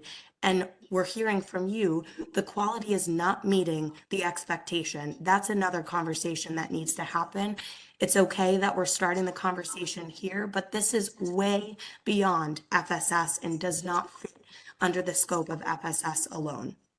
Right, and I recall a conversation with Abiba, and I believe that you were there, and Gail was with us, that Abiba had mentioned that you're having conversations with DOH, wondering if that's gotten anywhere. And I hear what you're saying. I think the entire community will support appropriate movement of services onto a Medicaid plan. Absolutely. But there are going to be times where it's just not going to happen, and the lead times to get there. And the time it will take to make those changes, Alexis, and the time it will take to accomplish what many advocacy groups, from my understanding, have been working on for quite a long time, which is to improve the quality and distribution of those diapers via Medicaid, will still take much longer. In the meantime, I remind you of the graphic descriptions that families were giving of their loved ones waking up or having accidents in the communities. And I've heard other stories now of people having rashes and needing medical care because they can't get the Medicaid diapers, aren't getting the job done. So part of that conversation, it even needs to include filling in that gap in lead time between talking with Medicaid and getting a change with Medicaid, which I think we all know could be years. Thank you. Yeah, and Chris, we did follow up with the Department of Health on the complaints, right? And they noted specifically to us that complaints about the quality of Medicaid provided items should be addressed directly to the Department of Health. They did give us a Bureau of Medical Review number that we can certainly provide to folks to disseminate. And they also gave us an email address, an OHIP medpa at health.ny.gov that folks should be sending those complaints into so that they can be addressed more broadly. So we can certainly provide that to the council and the committee as well. Thanks so much. Okay, thank you, everybody. We are currently scheduled for a break. I just want to give those that are tuning in and those that are in person, waiting in the wings, that public comment is scheduled to take place at 2:30, and we are on time. We are scheduled now for a 15-minute break. We are going to do that, and we will come back again at 1:05.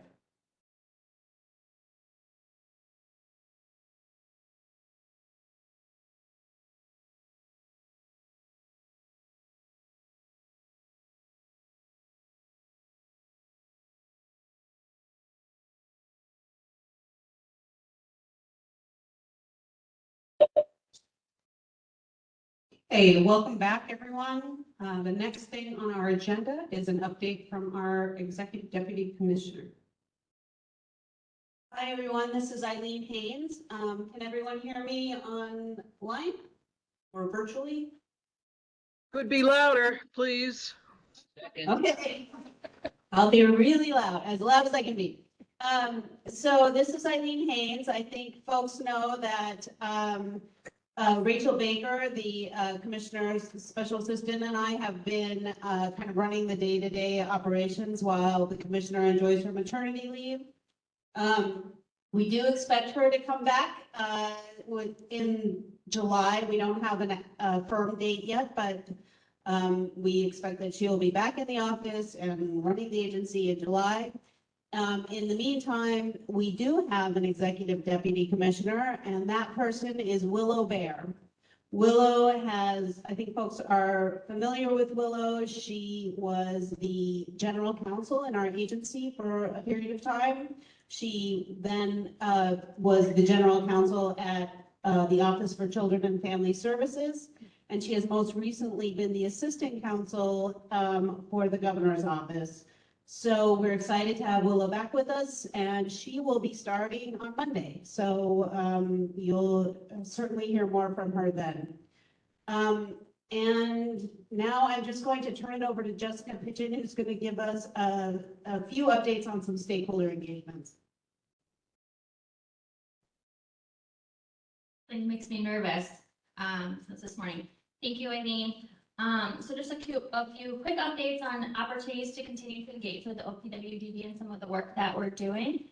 We recently held a number of forums with our Georgetown contract for our diversity, equity, and inclusion work, which we're really excited to say we had great attendance for those different forum opportunities. And that was one of the ways that we're planning to kick off some of our external work with folks in those efforts. So those just took place in the last few weeks, and we'll have more updates on some of that work moving forward and additional opportunities to engage in that grant and that process this fall. You'll also be seeing some updates and information opportunities to engage on our managed care evaluation grant as part of our ARPA spending plan. So you'll see some of those updates and opportunities in the coming months, pretty shortly here. And then on top of that, we're excited to announce that we'll be traveling around the state and holding virtual opportunities again to provide an update to everybody on our 507 strategic plan activities. So we'll be out and about late July, early August to provide that update and to provide opportunities for people to share back information on, how you think we're doing, where we might be able to improve, and any opportunities for us to continue to look at our goals and objectives as we have them identified in our current 5-year plan. And I look forward to working with FSS engagement, stakeholder engagement subcommittee, I think you said it was a subcommittee, to continue to think about how we can make sure that we have FSS families and representation at any and all of those opportunities for engagement. So we'll be touching base. Thank you. Thanks, Jessica. And now we'll turn it over to Kevin Valentis, who's going to give us an update on the budget and the travel reimbursement policy. And really loud. No, you're good. Can everyone hear? Okay, good. Good. So I heard that you wanted a detailed overview of the budget. I'm prepared to talk for about 4 hours this afternoon, if that works. No, I'm just joking. Just joking. Sorry, I have a dry sense of humor. So real quick, since we last spoken, the fiscal year 2024 budget was enacted by the legislature and signed by the governor. So we have a final budget. I think the conceptual framework was agreed to by May 1st, and by mid-May, I think all of the appropriation bills with some line item vetoes by the governor were enacted into state law. So that's a good thing. With respect to OPWDD, right, I think we last briefed out when we talked about the executive proposal, right? So that's the starting point for negotiations with the legislature. And really, there weren't too many substantive changes to the enacted budget for OPWDD. The biggest change from a fiscal perspective was that we, instead of providing a 2.5% cost of living adjustment for the period of 4/1/23 to 3/31/24, we're doing a 4%, right? So, so the total value of the COLA this year that will be applied to, our FSS contracts, that will be applied to our Medicaid rates of payment, that would be reflected in self-direction, in the self-direction template, is 4%, right? So that builds off of last fiscal year's, the period ending 3/31/2023, 5.4% COLA. Okay, so that was the biggest change in the budget fiscally. There were also some modest changes, right? There were about $1 million worth of legislative specific ads that were included in the final budget. Go to the same programs and services that we've seen over the last several years. Best Buddies, Gewanio, et cetera. Those funds are directed by the members of both houses of the legislature, not the governor. So those reflect legislative adds to the final budget. And I think finally, we did get the ombudsman program enacted along with this year's budget. We talked about about that earlier when we briefed out initially. And but just to draw your attention, unlike the executive proposal where we just simply had appropriation language in our ability and authority to spend, there was an accompanying Article 7 provision, which really speaks to a little bit more detail than what was in our appropriation language as part of the executive proposal. So there is legislation now that accompanies the ombudsman. However, the fiscal of around $2 million each year is unchanged. Any specific questions? Is that high level enough for everybody? It's not, I don't, this is Kathy Novak.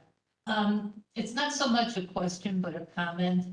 And I think it's wonderful we got 4% on top of the 5.4 from last year after not getting anything year after year after year. But we still are very concerned about our direct care staff. Many of us sitting here don't have staff. Some of us sitting here have less staff than they should. Some people are, they're the backup. I know I've talked to a couple of people, they only have themselves. What are you thinking? Right after the budget year ends, we know you're talking about next year. Is there any thoughts, plans? I know that the 4,000 wage enhancement that was proposed didn't apply.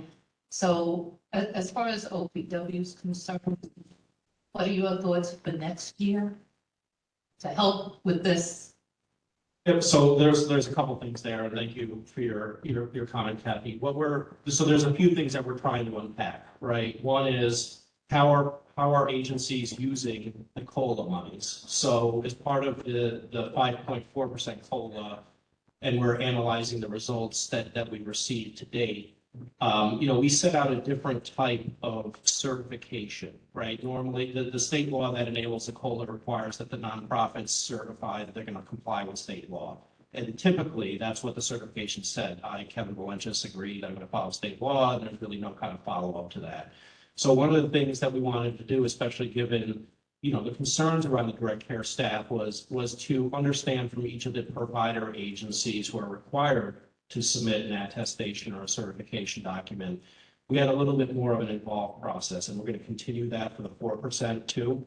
So what we're trying to do, what we've asked the providers to do, is to respond, like, first question, do you plan on using the money to increase wages? If you select yes, then you're forced to answer in one of the 6 classifications that we used in our cost report. So I mean, just quickly, the 100 series are like support staff. So think housekeepers, food service workers, bus matrons, safety and security staff. We have the 200 series, who are all the direct care staff that we look at, the ComHab staff. Some of the, I think some of the employment specialists might be in the 400 series. So, a little bit different, but the 200 are the traditional direct care staff. 300 series would be clinical. 400 are employment, as I said, so kind of like direct care staff and employment programs, workshop programs. 5 is program administration. So the only thing I can kind of compare that to is like in the state operations sector, we have treatment team leaders who manage multiple homes. And so look at that as program admin. And then we have agency admin at 600. So people like, so what we've asked is if you're going to select yes, you have to identify in each one of those 6 title groups, title classifications, what is the average annual increase in wages that you're going to give, all right? And then we also ask if they're going to enhance fringe benefits, and then what other costs are they going to be applying to that.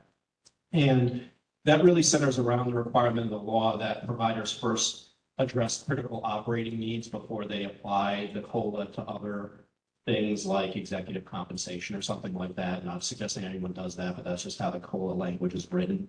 And what we've seen thus far is that on average, it looks like with the 5.4% COLA, that direct care staff are getting about a 7% increase, I think, based on the last data that I've seen. And we didn't have a full array of respondents. I think we sent the certification out to 500 people, and by the end of April, 500 providers, we had about 200 responding.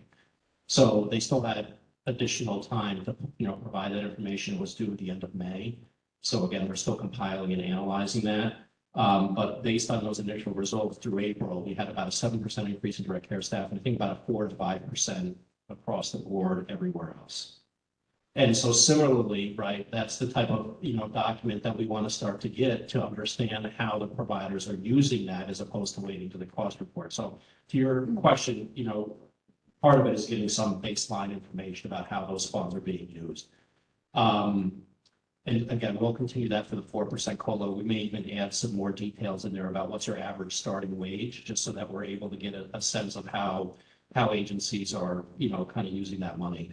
With respect to the broader initiative, we're going through a rebasing process now for our rates, right? As many of you may know, the lion's share of our spending is in our, 5 rate rationalized services. So we have supervised and supportive ResHab or IRAs, we have ICFs, and we have DayHab and Prevoke.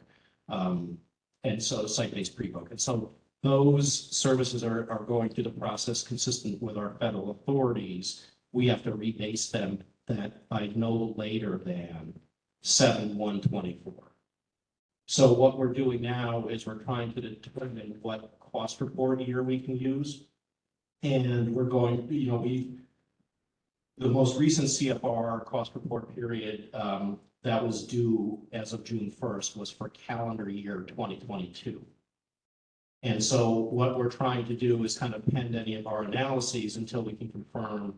I think last time I still heard that there are around 30 or 40 providers that have yet to submit the calendar 2022 CFR. To make sure we have a complete data set there, because what the good news is if we use 22, and then we would probably use for primarily the downstate providers, the July 1, 21 to June 30th, 2022 period. And the benefit of using those periods is that they do have some of our targeted investments for direct care staff that we did through ARPA, right? So those one-time bonuses, the 20% bonuses that we authorize with ARPA funds should be reported in that spending. And so we're trying to analyze now, if we were to use and permanentize those one-time bonuses, what does that do to our rates of pay? Because arguably there should be a significant bump in the direct care wage. Now that only applies, right, to the rate rationalized services. It doesn't apply to, say, ComHab, because that's a flat fee that would just be adjusted by that COLA. I will say that with respect to ComHab, we're already paying about $21-22 an hour, depending on what region you're in, as an average wage in that fee model. So we would hope that we would see, that kind of grow, right? I think when we look at the cost report data, unfortunately, we see about $18 an hour is what is effectively being spent. So the question is, where are those, $3 to $4 extra going? But that's something that, look between the certification documents and getting a trend line there, looking at the rebasing and what cost report period to use, might have an inherent, benefit to the system clearly as we look to use that 21, 22 and possibly 2022 period. Again, we still have to make sure we can ultimately afford with everything that we've got as part of this year's budget to do that and permanentize those wages. But I think that would be a big benefit to the system if that's something that, really does show that the costs are in fact reported in the CFR and that, we could effectuate, those updates to the rates using that cost data. So I guess what I'm saying is through our own administrative process, there may be an ability for us to kind of significantly make an investment in here. If not, it's something that we're going to definitely, have to assess as part of the coming budget cycle is, what makes sense. I mean, I think just from my own perspective, we have no idea how many actual staff, right, bodies are out there in the nonprofit field. So to say that we're going to do a $4,000 per DSP bonus is kind of difficult. We've kind of been reinforced that maybe surveys aren't the best approach for us to try to garner information about the field, at least, related to some of the ARPA stuff that we've been doing. And so, yeah, right, we only have FTE data, right, not body data. So that becomes a little cumbersome to administer. So is there something else that, that we can do? And those are things that we're actively discussing now as part of the rebase process. It's something that, as you know, we're looking for an acuity-based rate model. And the primarily first step would be in the residential supports. And that's something that we're also trying to consider is what other economic indicators do we have to show that, what can we use as a good point of comparison in terms of how we pay vis-a-vis, other states in the nation, et cetera, and how are we able to kind of effectuate that? So I think it'll be part of a holistic plan. Again, if the rebase just, happens to yield significant increases, that I think that'll be a big win for us. And, I think it will be incumbent on us to indicate to everybody how much, we're looking at to support within that average wage that we're assuming in the Medicaid rates, right? To make sure folks are aware of what the state is able to contribute for that. So I hope that. I'm talking about like coming up right now, 6 months from now. Sounds like we're not ready to use all those formulas you talked about for the upcoming budget year. So for the upcoming budget year, do we see some kind of suggestion as far as the COLA? Well, the COLA, as you know, is no longer a guarantee over a multi-year period, right? It was enacted, I think, singularly, right, Eileen, that didn't change this year, right? There wasn't a recurring COLA. Okay. That's what was the initial state law had been, but I think for the last couple of years, it's been an identified amount that wasn't even tied to the CPI, U indicator like it was before. So what I would have to say is, we would have to wait for the call letter to understand what the fiscal parameters would be of the upcoming budget cycle, right? Like, our revenues expected to go down? Are we expected to be in a better economic state at that point that may, identify or guide some potential opportunities for investment? I will say that the rate rebasing, right, will happen as soon as 1/1/24, so this fiscal year, the last quarter of this fiscal year, but in no event will it be later than 7/1/24. So we have a 6-month window. So my point on the rebasing is that, to me, is the more immediate, analysis is what can we do and how much of an investment can we make in the direct care wages using the provider cost reports, and then see where that brings us and what additional other investment opportunities can we realize to further enhance that, right? And maybe it's not a direct wage investment. Maybe it's some sort of value-based payment proposition too, right? About trying to get some outcomes, for people, and then looking to reward that, that opportunity. But those are all things that we're talking about internally. Okay, thank you. Is there any other questions here? Any questions in Manhattan? Or Buffalo? No. We're good in New York. Okay. Also, I'm going to talk was about the travel reimbursement policy. Yep. So I think that we're moving forward. I think, our goal is to have a policy hopefully within the next few months. What we've looked at is a myriad of different resources. I think the state controller has a travel policy manual online. I'm going to get the terminology wrong, but I'm going to give Josie the side eye here. But I think there were like non-salaried public officers or something is the terminology that was used, and there's specific travel reimbursement guidelines, for people in that position, and people who are defined as being in that class of employee, in air quotes, are people who serve without compensation on, boards and committees established by law. So, arguably that would apply to this group. And what we're doing is we're looking at, looking at kind of melding the requirements, the ability to do per diems in essence. I think that allows us, along with pure receipted, travel costs, right? So that, for example, if there's an overnight stay, what are we willing to cover for per diem for meals? I know that we've had, some issues with receipts, so what can we do without having to collect receipts and try to just make this process a little more streamlined and consistent? So we did kind of craft an internal policy. We just want to make sure that folks are okay with, and then I would hope that we're in position at the next meeting to kind of share that with you guys and get your feedback. But the goal would be to make sure that we can reimburse folks for all expenditures associated with their duties on this board and others, that would be consistent with existing policies, but minimize the need for like a ton of receipts to be provided to document expenses, et cetera. So, because even receipted like food costs, for example, are capped by a not to exceed level. So if we can do a per diem and just say like, whatever, this 50, if you're coming to Albany, this $69 per diem covers dinner and the next morning's meal. If you're spending the night, then let's just be clear about that. And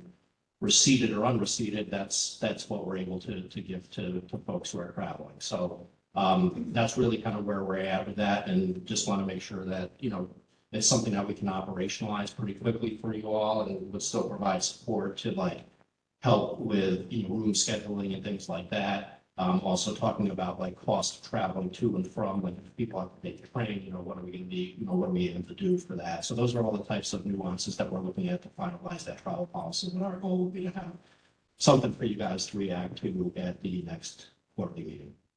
Why do we have to wait till the next meeting? I mean, can't you come up with that within the next month and email it to us?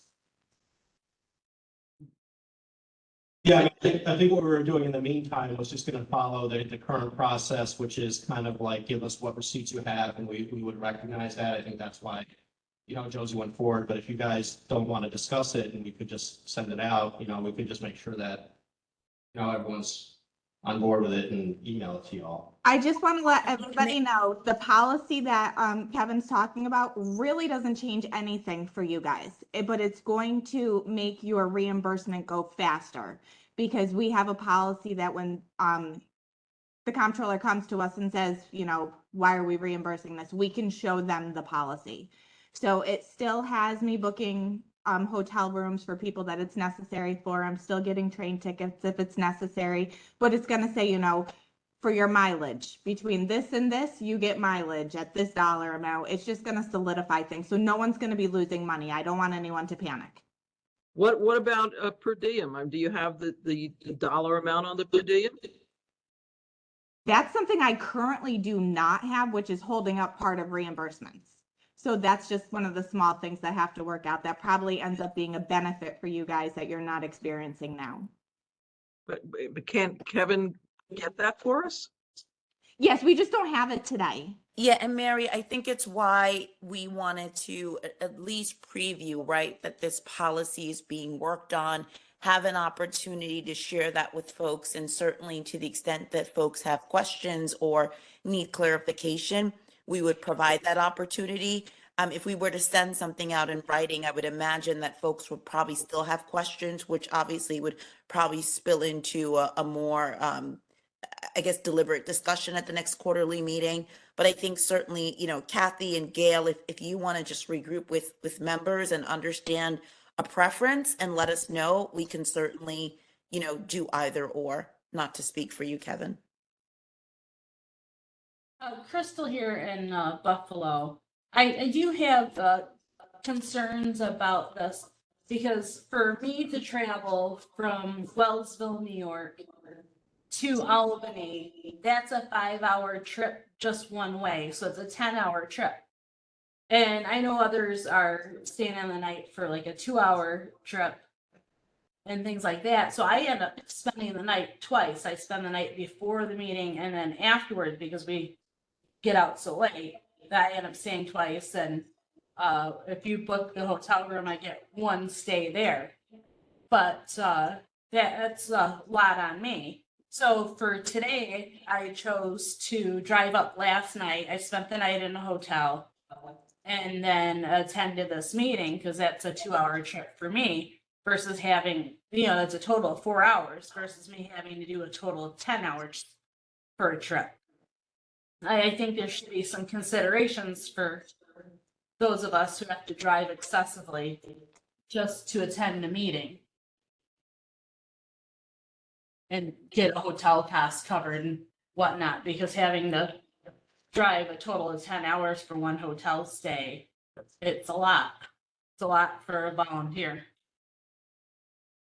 Yeah, so the policy will acknowledge like the fact that we have 3 separate meeting locations and what would be permissive within that. I mean, if you're driving 2 hours to go to one meeting spot, you know, arguably that would be something that would probably fall under, you know, a reimbursable expense, right? Even at the 2-hour mark. We're not saying that everyone has to just drive to Albany, you know, in order to qualify. I think just like with state employees, there'll be some limits, right? Like we don't get paid travel if we're traveling within 35 miles of our, you know, home, right? There has to be in excess to that. I think we're going to have to think about, you know, how many nights we're able to support, because in the example of 4 hours round trip versus 10, right, that might mean, you know, 1 night hotel stay versus 2, and that's something that we're going to have to, you know, consider and evaluate in that. I mean, I wasn't aware that that was happening, so we can take a look back at the draft and see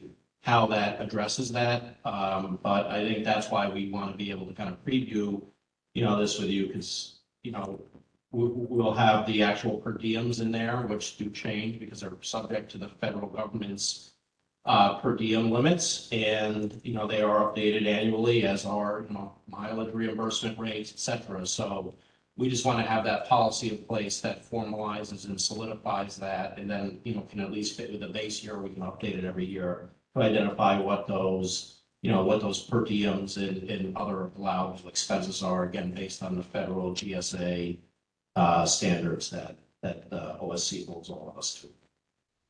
Yeah, I appreciate you put that into consideration.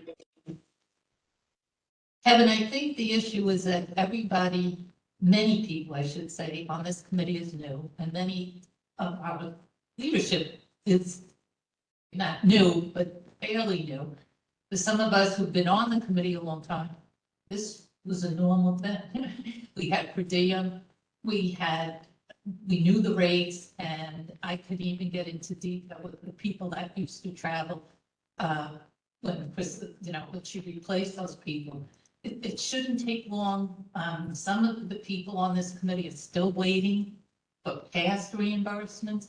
So we're up in the air today, and with like, I mean, I know, because I went online and I looked at the federal, Nick referred me, said, I don't know, go online. So I went online and I put in the per diem rate, but someone else had a different per diem rate. So I don't know if the office, whoever pays us, is gonna pay us, because we all have different. So if you just get that to us without having all your policy, just give us the per diem so everybody can get there.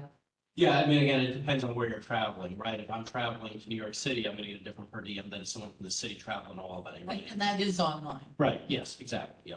Yeah, so what we can do is let us put our, you know, final framework together, at least just to make sure there's internal consensus. And then we can, you know, get out, you know, share with you guys, you know, what those per diem amounts are. I think in the policy, we can link to the federal, you know, standard into the state controller's office where you make referrals to. So all that stuff should be clickable and folks should be able to see that. So there will be, you know, it'll be much more, I think, transparent, right, about what those per diem levels are, et cetera, just to get back to where it sounds like we were, Kathy, where there was some degree of predictability there, so. Thank you.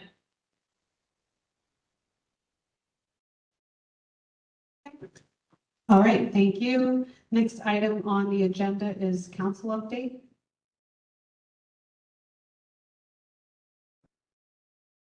I think we've done the bylaws part.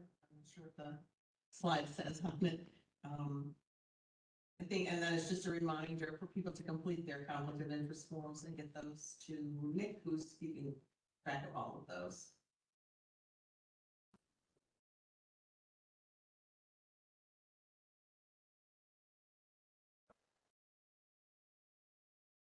Okay, next item on the agenda then, and we are making very good time, is program implementation update. Sorry, I'm sorry to interrupt, but I have a question about the conflict of interest form. Can you email us instructions, because some of my family members are, do work part-time for certain agencies, and I would like to know how to make sure we fill it in correctly. So that's all I'm asking. Thank you. Sure. Sorry to interrupt. I didn't hear the update, so could somebody? I don't think there was an update. Was there an update? Because not everybody here heard everything clearly. Or you're right, anything at all. Okay, you're right. We didn't hear everything. So I think we discussed the bylaws. If I'm looking at the agenda properly, that was one of the items. And the second was just a reminder to complete the conflict of interest forms. Someone asked for those to be sent again for people to complete instructions.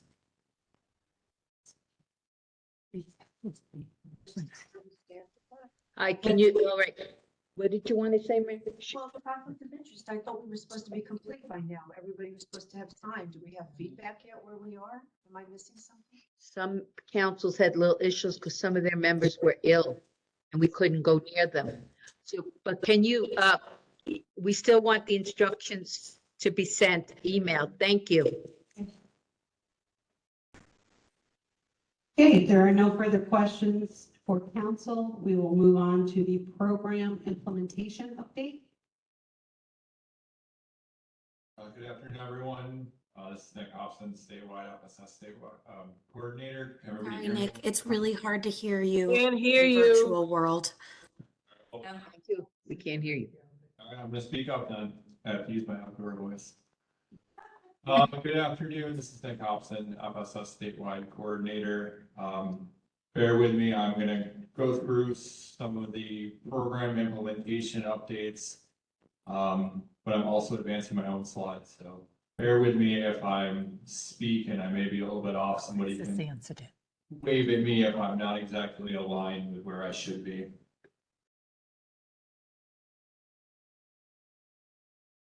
As I say that now, it's not.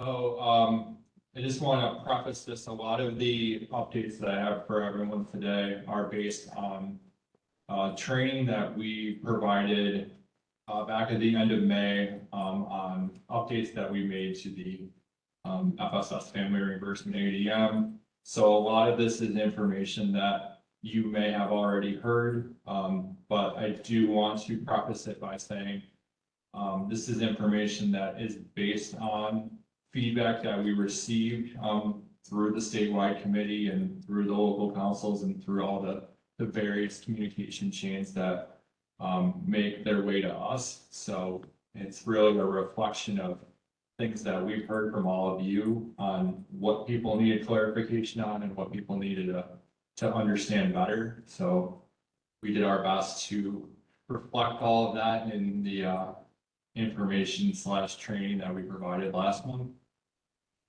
So like I said, this first slide gives a real high level summary of the things that we went over in the training, which include revisions that were made to the reimbursement application, some of the revisions to the tracker and the instructions, development of an FAQ document, which better clarifies some of the points that, like I said, people needed better understanding on, updates and clarifications on the allowable and non-allowable lists, more clarification on emergency reimbursement criteria.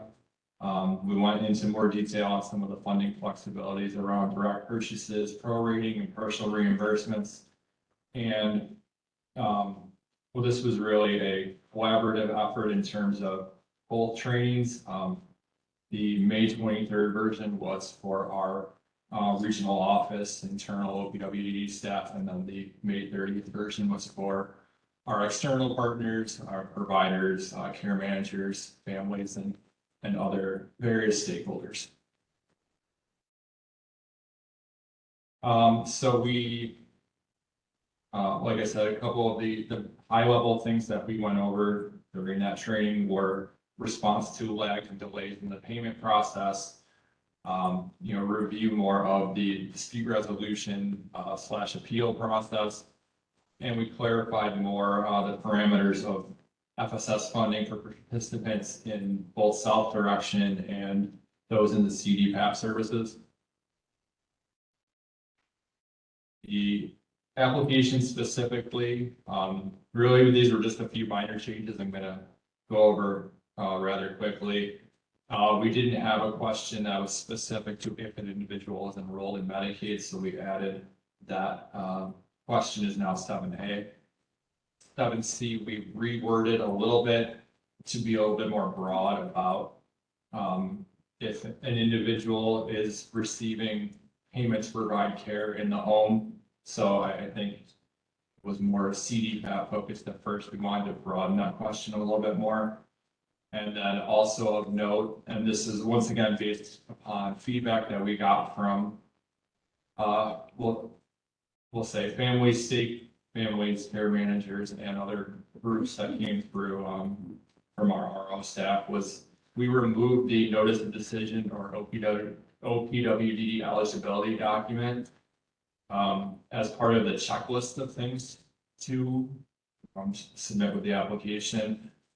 Essentially, two things there. We know that sometimes those eligibility documents, families may have received those so long ago that they're not even sure where they would locate them at this point.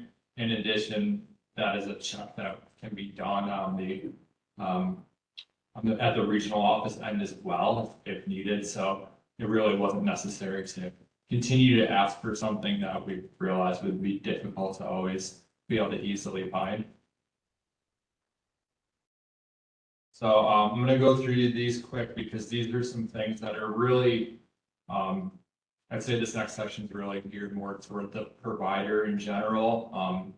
There is an attachment that goes along with the application that is a reimbursement tracker. It's a spreadsheet that lines out all of the various categories that need to be included when the application is submitted to review for the regional office.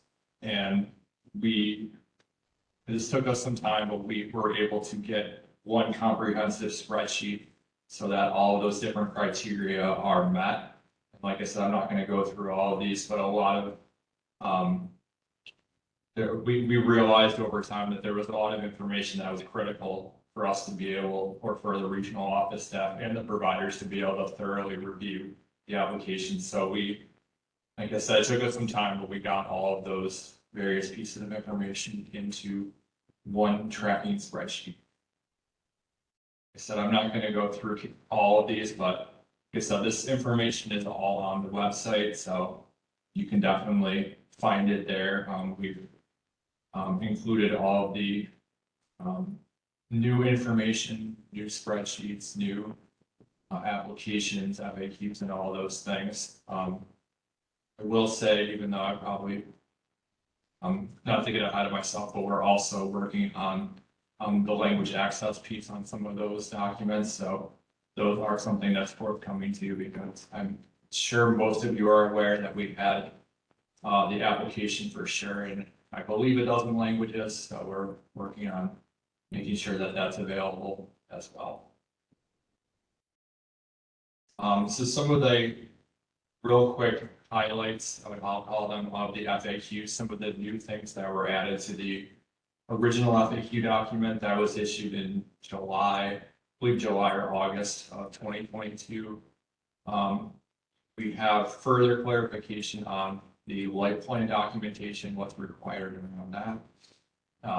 More information on clinical justifications, which I know there were some questions around earlier today, specifically what's needed in them and for what items specifically.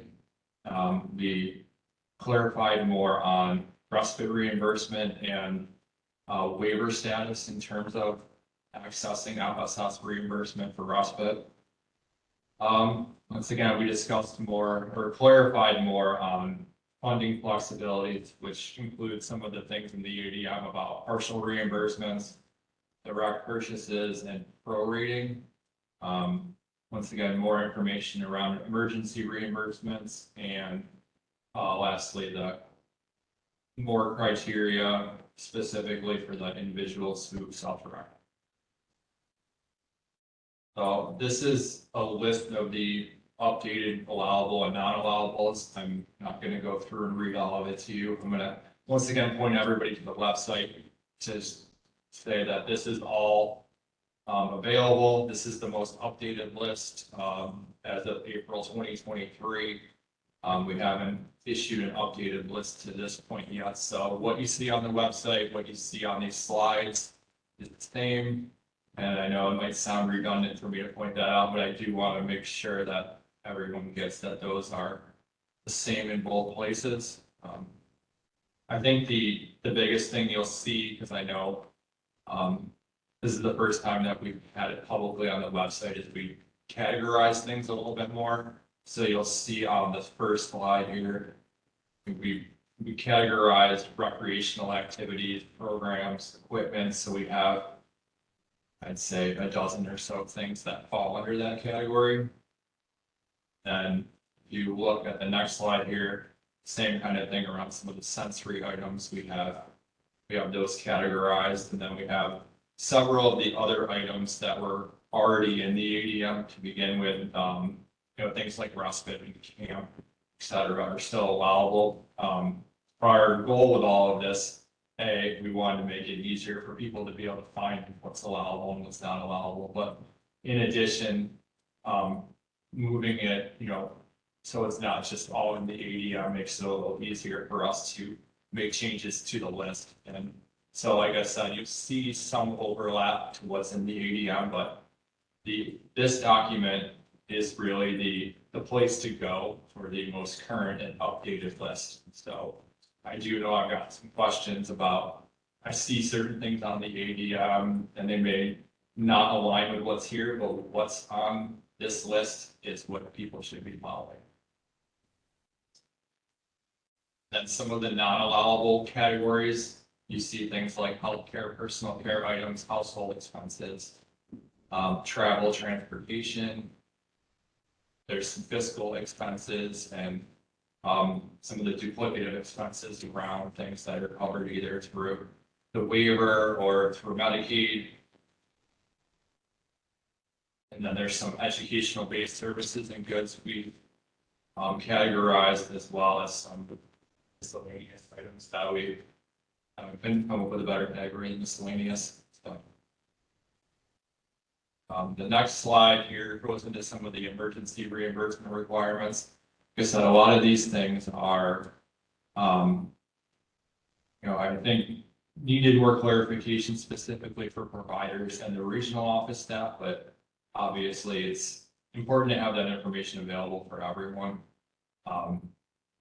And I know many of you have heard me say this, but the emergency reimbursements are one time per emergency listed per family in the, as per how it's listed in the ADM. So there's several different emergency reimbursement categories. So that's one time only per family or per individual, excuse me. The family reimbursement is not intended to cover chronic ongoing crisis situations. So once again, that's part of what's taken into consideration when these emergency reimbursement requests come through to the provider and then to the regional office. The reimbursements do not count against an individual's annual cap. I think that's important. I think everyone's aware that there's a $3,000 per cap per individual, or per individual per year, and that these emergency reimbursements are separate from that. Once again, emergency reimbursements may be awarded once per lifetime, as I said, and the FSS committee is required to meet and review and decide upon these requests. So that's really no different than any of the, what I consider general requests. But like I said, we're doing our best to clarify everybody's role in all of these. Like I said, I'm not going to go everything on the direct purchases, but this is directly taken from the ADM. We just want to take the opportunity to highlight that this is another, method for families and individuals who are seeking reimbursement. There may be times when it makes more sense or it's more financially viable for the family or the individual to look at a direct purchase. And that's something that's outlined how to go through that process with the provider. I think the main things are, you know, the caregiver has to submit an explanation of the hardship describing why the family can't pay for it. And I will say this third bullet about the attestation of household income they may be required. I do want to stress that that's definitely not a requirement. It's just a way that the provider, you know, it may be something that they ask for, but it's not a hard and fast requirement. It may be something they ask for in these situations. Once again, kind of similar to anything else, funding is not guaranteed and it still has to adhere to the same guidelines as any other reimbursement requests. And lastly, if the item is sold or returned or a service is not received, the caregiver must notify the FSS provider. Like I said, one thing being camp attendance, which really isn't, once again, different than how regular reimbursement for something like camp would be treated. Just shared items real quick. Once again, more of the same, kind of highlighting things in the ADM now that it's been out there for a little bit.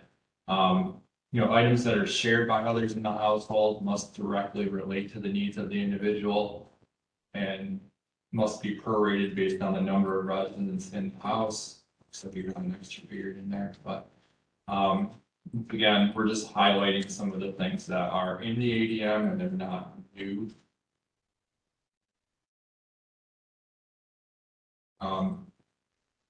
In terms of partial reimbursements, we did make some clarification, and once again, this is also highlighted in the FAQs.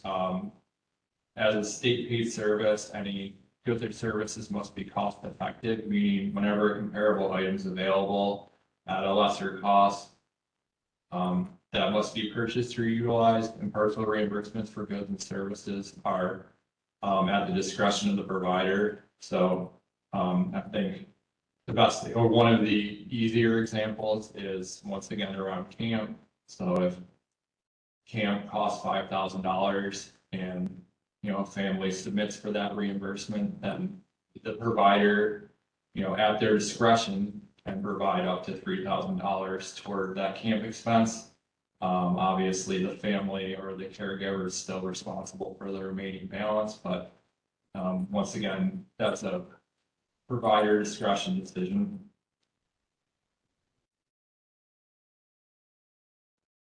Some of the main training highlights or takeaways. As I mentioned, we had 2 separate sessions. We had May 23rd, we specifically trained and provided information to our FSS regional office staff, and I should take the moment to say it was also extended to some of our other RO staff, including CCO, front door, and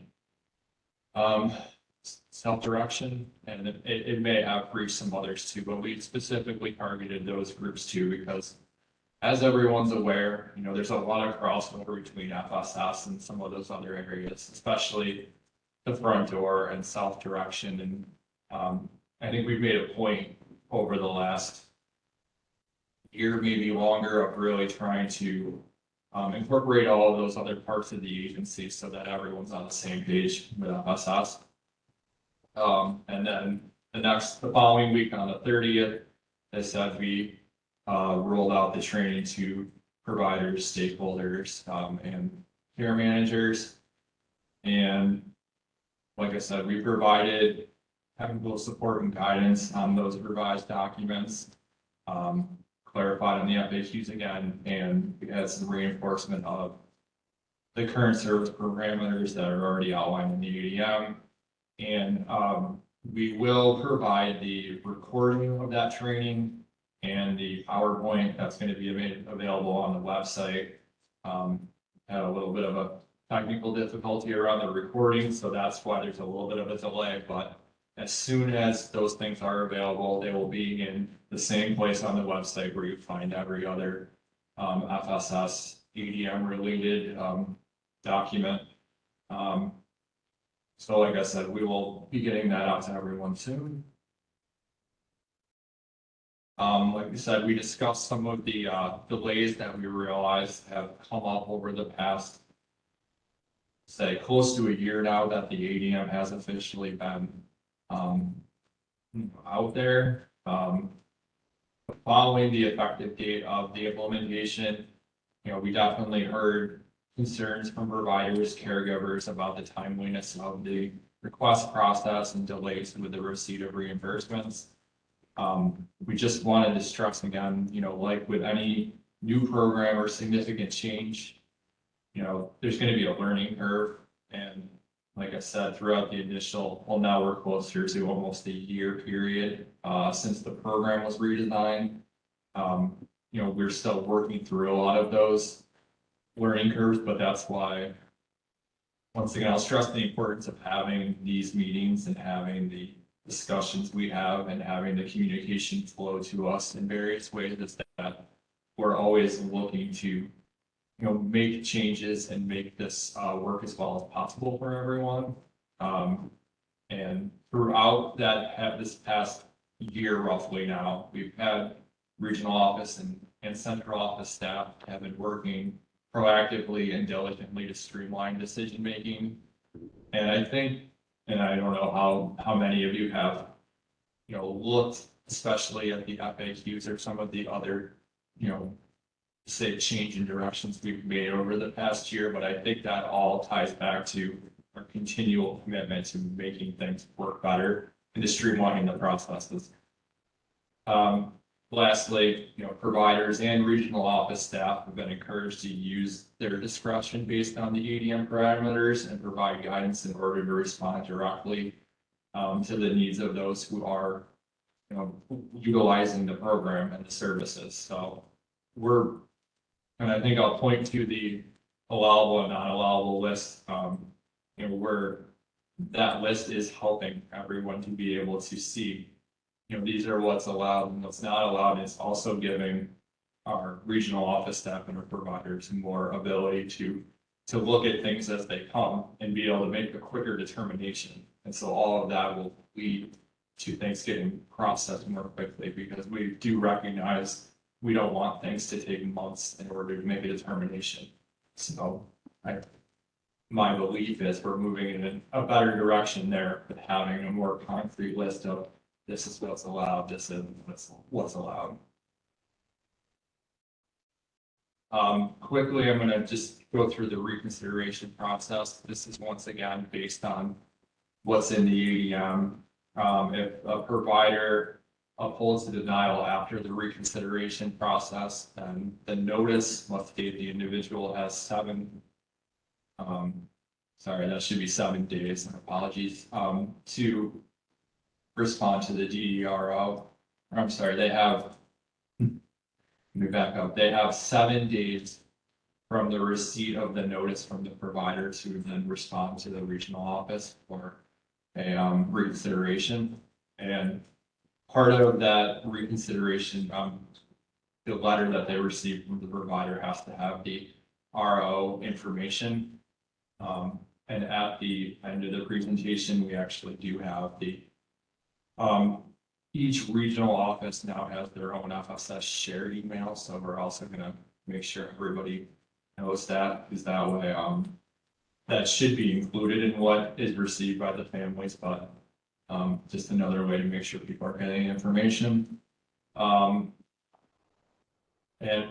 if the, like I said, requested item or service is denied by the FSS provider, reconsideration is going to occur at the regional office level, and the regional office will have 15 days from the date of that notice to send a final determination. So the most clear way I can put it is that once the regional office has received any additional information from the family or the individual on their appeal, the clock starts. So then that would mean there's 15 days from that receipt of that information for the RO to review and then send a final determination. In addition, there are cases where that review process would be done at the central office level, excuse me. And that's if the item was reviewed by the central office work group and it was determined as not allowable and something that's not moving on to the non-allowable list, then the provider will instruct the family what they need to do in terms of the reconsideration, but it'll ultimately be reviewed at the central office level. And the same parameters as the regional office reconsideration applies. So that 15-day period would still apply once central office has received any final documentation in terms of reviewing that appeal. Central office will have 15 days to send a final response. So this is more on the clarifications around the self-direction and the CDPAP enrolled participants. So as I know we've also said several times, and not just myself, but all of us that have central office and OPWD wise, the ADM was intended in part to avoid duplication in service provision and to allow for equitable access to limited funds. So that's why I'd say the CDPAP and the self-direction, enrolled individuals, we needed to have additional clarification to again, be equitable with a limited resource and also make sure we're reaching people that may not have access to all of these other services. So guidance has evolved over time for the reimbursement for those who are enrolled in self-direction and also CDPAP. In regards to those who are self-directing, FSS reimbursement allowed only prior to the approval of the person's initial self-direction budget or under the special circumstances as described in section P of the ADM, or you also see now in question 8 of the FAQ. So when this was first rolled out, there were a lot of questions surrounding, what self-directed individuals were, what they could receive reimbursement for, and over time, once again, with the help of everyone out there, we realized that it made sense that there was a period where, individuals are what's called startup. So that's the period where they haven't, actually received an official active budget. And in some cases, and this has gotten better over time, but it was taking several months before an individual really had their budget available to them. So it made sense from an FSS perspective to be able to, provide reimbursement to those individuals. But I think the key thing on all of this is, once again, the expectation is when someone's self-direction budget is active and they're able to start utilizing it, that they then need to use that budget and not continue to receive reimbursement through FSS if it's something that's covered through the budget.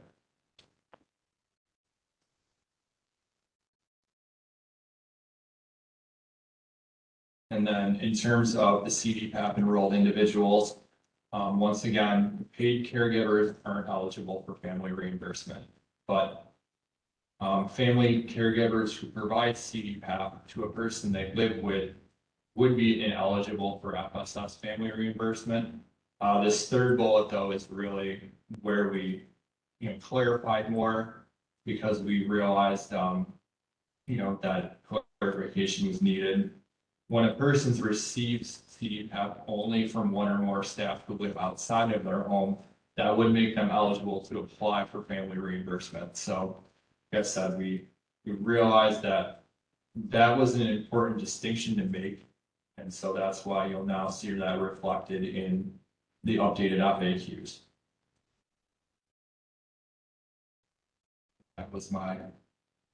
that was my final slide. We could have a little bit of time if there were, I think Gail or Kathy can tell me how much time we still have. I think there's still a little bit of time before we're gonna start public comments, so. We have 20 minutes according to the schedule. We can take a couple of questions or comments. I have a question. Yep. So you just mentioned again, speaking about CDPAP along with self-direction, right? My understanding, and if I'm unclear about this or I'm wrong about this, let me know, that CDPAP services are non-duplicative when you compare them to FSS services. There is no overlap. CDPAP services are provided for helping with ADLs, for personal care, for things of that nature. These are things that are not reimbursable via FSS. So if the calculation that OPW is using in order to determine how to distribute scarce and limited resources includes CDPAP because they believe it is a duplicative service, then I think there's a flaw in that calculation that needs to be looked at and addressed. These are some of our most challenged families, and I just can't understand any rationale for denying them services, especially when many families are having to provide these services because they can't find the outside DSPs to come in, which would then allow them to be eligible. None of it makes any sense to me. Thank you. Hi, Chris. I know that we talked about this during the morning session, so I don't know if we want to have the conversation again. But we never stated that it's a duplication of services. We stated that it is a limited funding source. So I'm not going to rehash what we already discussed this morning, but if there's anything else in addition to what you've raised, and possibly if you're representing other families' feedback, that would be super helpful for us to understand the scope of the question that you're asking about. I don't know if it's just connected to a personal experience or beyond that, or your entire region or the entire state, but all of that will be really helpful based on the next steps that we covered this morning.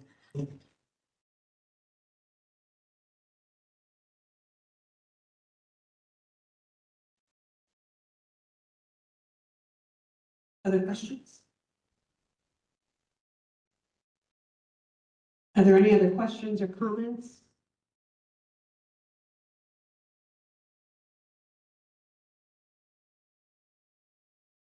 Okay. Do we want to take a quick 5 minutes before we start the public comment section or public comment piece?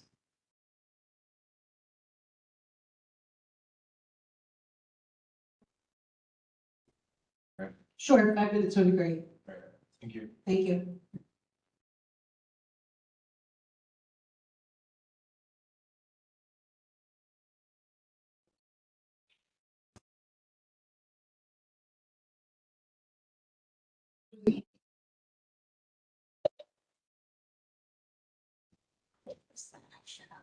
Okay, we're back, everyone. Can everyone hear me? Yep.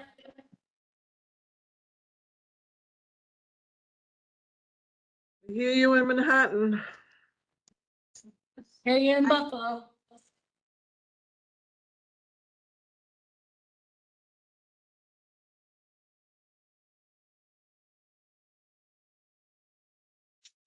So let's begin. We are ready to start the public comment portion of our meeting. We'll start with those that are in person in Albany. Do we have anyone in Albany that would like to speak? Speakers will have 3 minutes. Is there anyone that would like to speak here in Albany?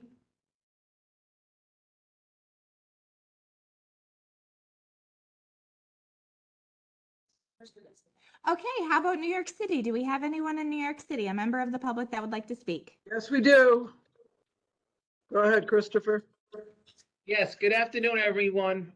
This is Christopher D. Grive, an advocate for people with disabilities. I do have 3 things I'd like to add in, and I'm going to be quick as a whistle.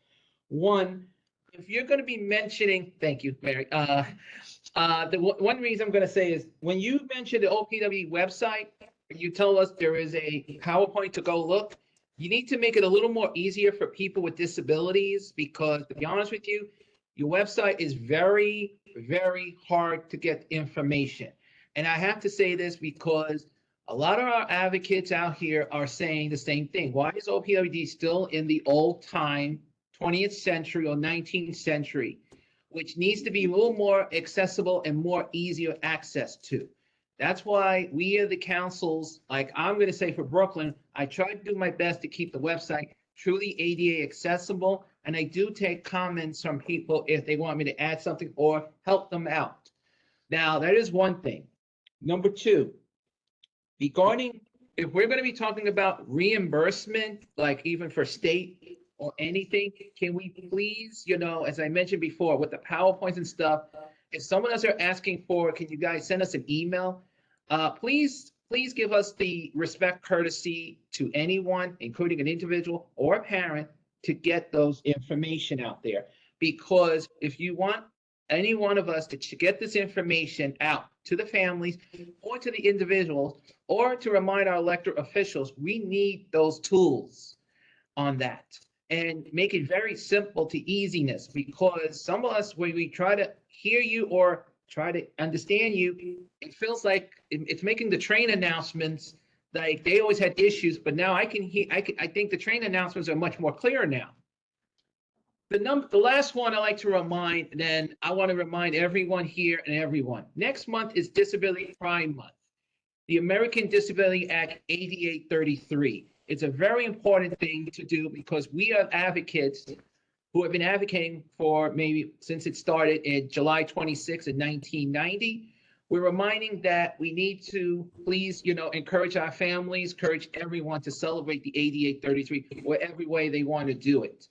But it would be nice to see that OPWD is celebrating the 8833 and everyone across the board. The choice is yours and your option as well. Thank you, everyone. Thank you, Christopher. Yay, Chris. Thank you, Christopher. Does New York City have anyone else? Do you want to speak? All right, No. Manhattan goes silent. Okay, before we get to Buffalo, I just want to tell people in virtual land, if you would like to make public comment, now is your time to raise your hand on the bottom of your screen. You should see a little hand icon. If you click that, it's going to raise your hand. I'm then going to go in order, and I'll call out your name and you'll get a request on your screen to unmute. So we'll let that list grow. While Buffalo, do you have any public comment? No, we do not. Okay, so we're going to start virtual comments. Gary, you should receive a request to unmute.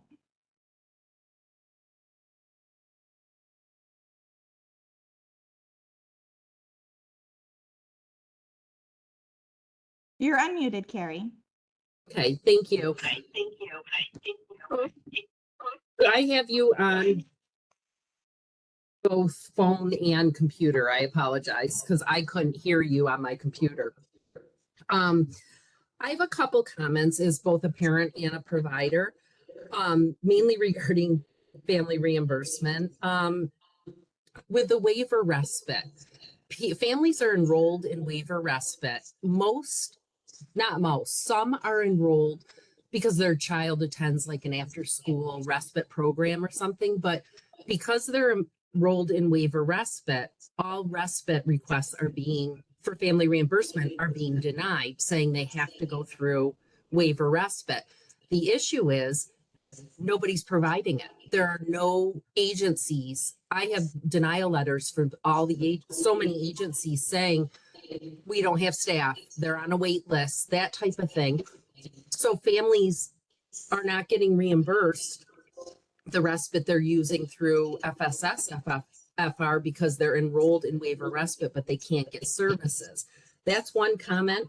The second one is, I guess I'm going back to Medicaid and pointing fingers at programs that aren't doing what they're supposed to be doing. But to me, we're supposed to be filling the gap through FSS, FR, whatever that may be.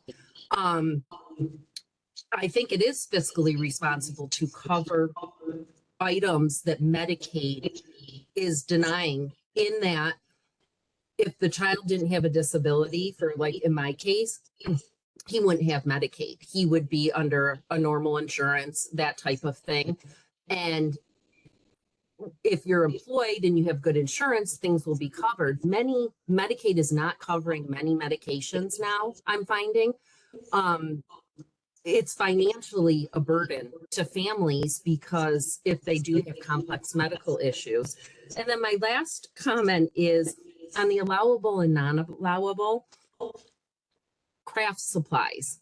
I'm all for reimbursing for things, but I don't understand how that is fiscally responsible when if you have a typical child and they want to do crafts, you have to buy them craft supplies. And to me, that doesn't make sense to me as far as it being a reimbursable item, as well as, not that I don't want to reimburse for those, but as well as like sports events, those type of things. Typical kids, we have to enroll our typical children in these things. And I'm not trying to take away items that are reimbursable and not reimbursable. I'm just trying to give it from a different perspective, maybe from a parent's perspective, that Medicaid not paying for things is way more fiscally responsible to cover those than paying for somebody to play summer soccer. That's just my input as a parent, mainly. And, and then I have the issue of the CDPAP. I mean, the parents that are providing direct care to their children, they're the ones that need respite. They need to be able to hire somebody to come in so they can actually leave the house if they're caring for their child 24/7 through CDPAP. And that's my last comment. Thank you very much for giving me this opportunity. Thank you, Carrie.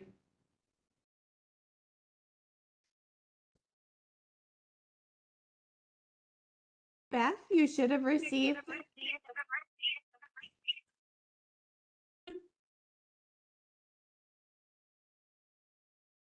Hello? This is Mary in Manhattan. Is there a reason why there is no response to any of the comments from the general group?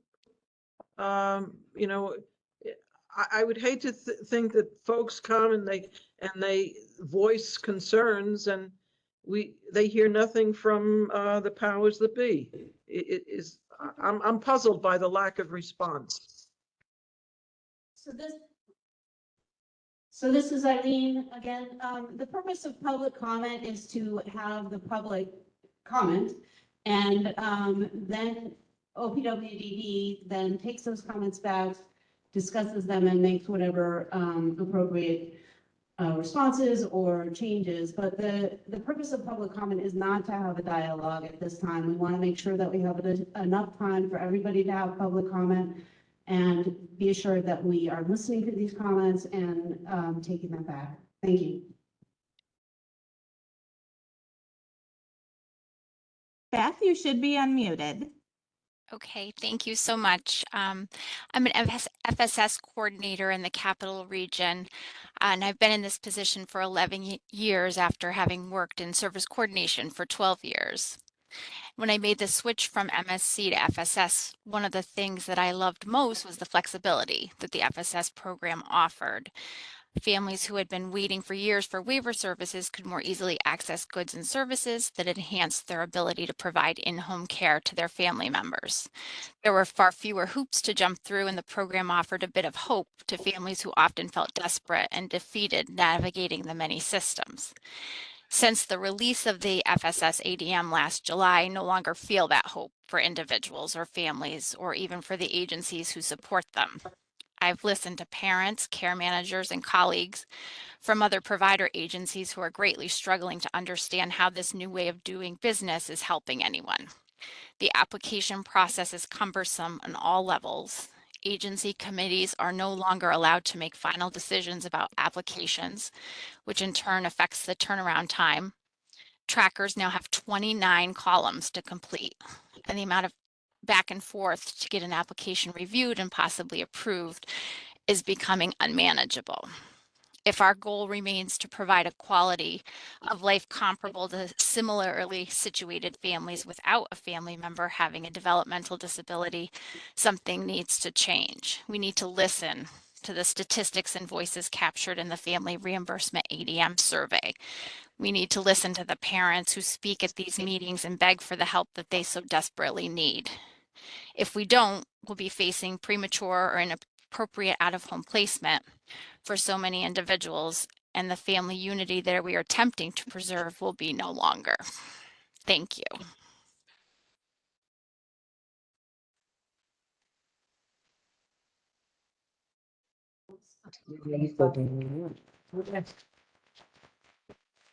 Do we have anyone else virtually that would like to offer public comment? I have no other hands up currently. You want to speak? I don't know. We have some more. Colleen, you should be receiving, you're unmuted.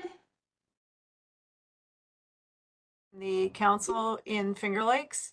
I also am a parent of a 36-year-old young man who still lives at home, who has 24/7 care needs.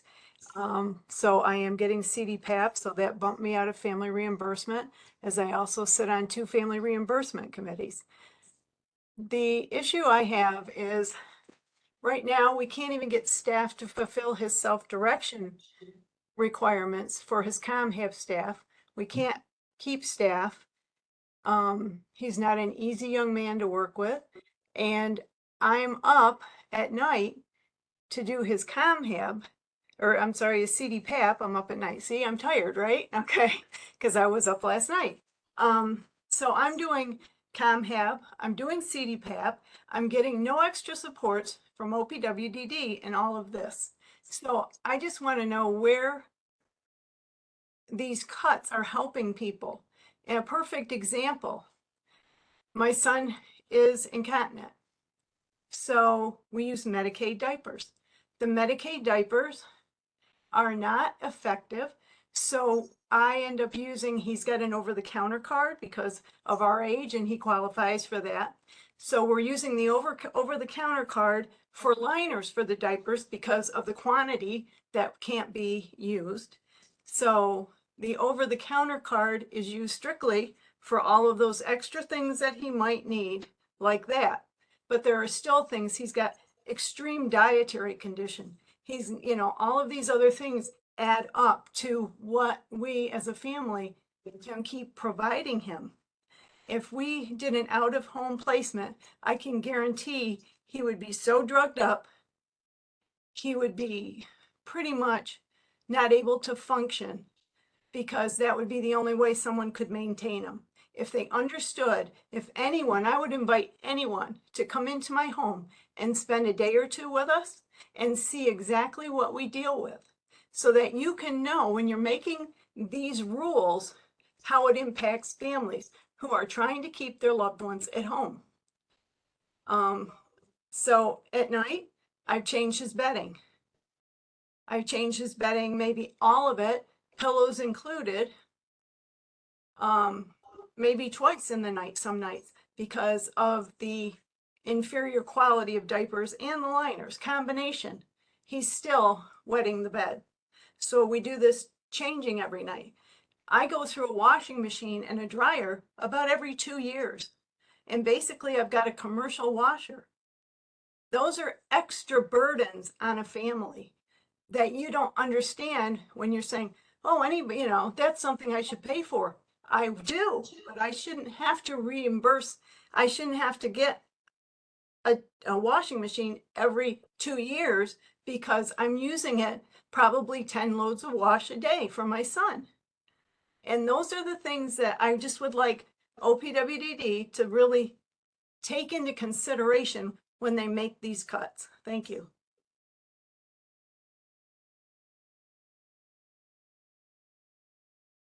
Okay, we're going to go to Albany for a public comment here in the room at Albany. You want to do last? Okay. Okay, that's fine. Okay, so we're going to go virtual again. And Steve, you should have just received a request to unmute.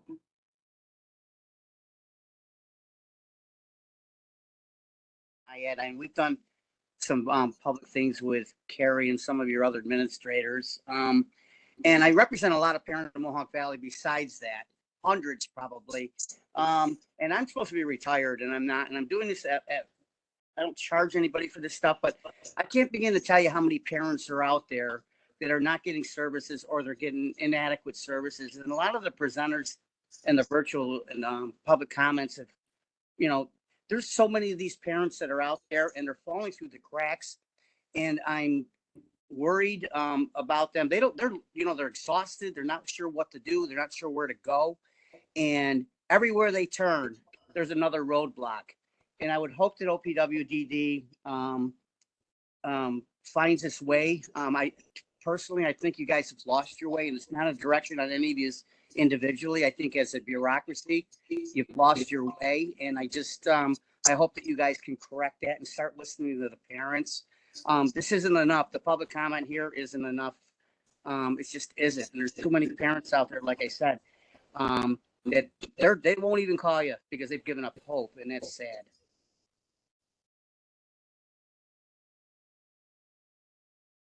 Thank you, Steve. Next, we have Anna Kay. You should have received a request to unmute. You're unmuted. Parent, and I applied for FSS and was denied because of the newly found non-allowable item. I applied for mattress and I submitted my application before the time this new list came into play. I have not heard. I did the appeals process. I did not hear anything within the 15-day window from the DDRO with what the actual results is going to be, and it's been more than 20 days or more than 30 days.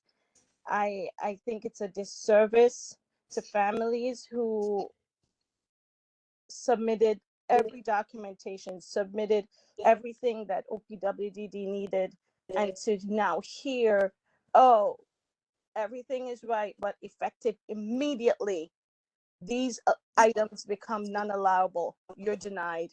It's unfair. It's unjust to families who need these items, who I understand that this is not an assured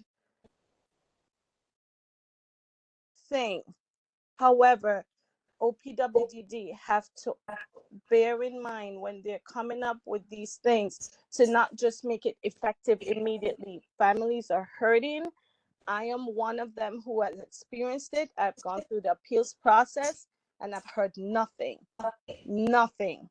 So I just think OPWDD needs to think about when they're making these changes, how it affects families. And I've gone to the DDRO myself and I'm not getting answers there either way. Thank you.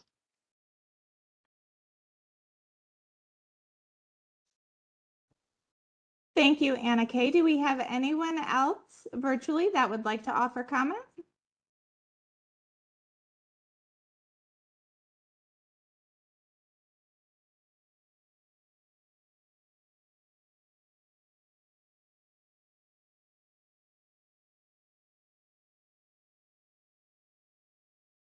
Mayor, you're unmuted.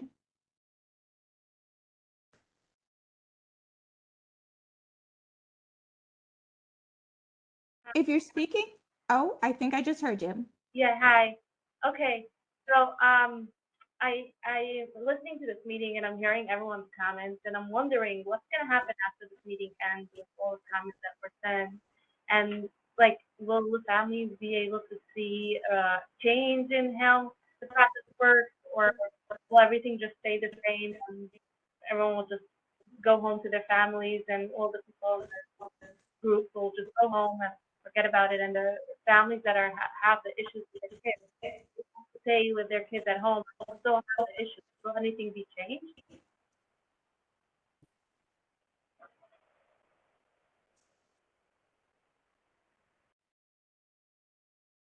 Thank you for your comment. Do we have anyone else virtually?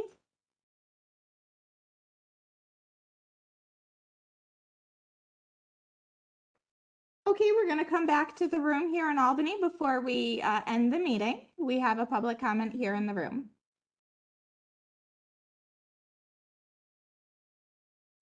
I think you should be good. Give it a tap and say, yep, you're good. All right. So, I want to ask a question here. With FSS, you're allowing them to be reimbursing glitter and glue, yet you won't let them get an $11 pair of noise canceling headphones. That does not seem like something that should be going on. Noise canceling headphones can actually allow you to spend time with your loved ones in typically noisy areas, things like arcades, other places like that. However, thing is, some people aren't able to be there because of auditory, and that is not fair to them, nor is it fair to the people who have to stay behind with them. So if what you're saying is you want people to have glitter and glue instead of being able to spend time with their family and make memories, this does not make sense to me whatsoever. FSS is a single digit when it comes to the full actual budget of the state. I don't understand why we can't help out just a little bit more with something as simple as noise canceling headphones. And you even take that a little further, diapers could be doing the same thing. People being able to actually go places and not have to worry about those kinds of problems, that actually would make sense to reimburse. Thank you.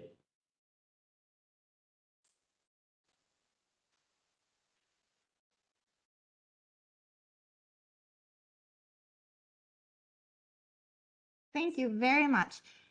I don't have anyone else virtually for comments.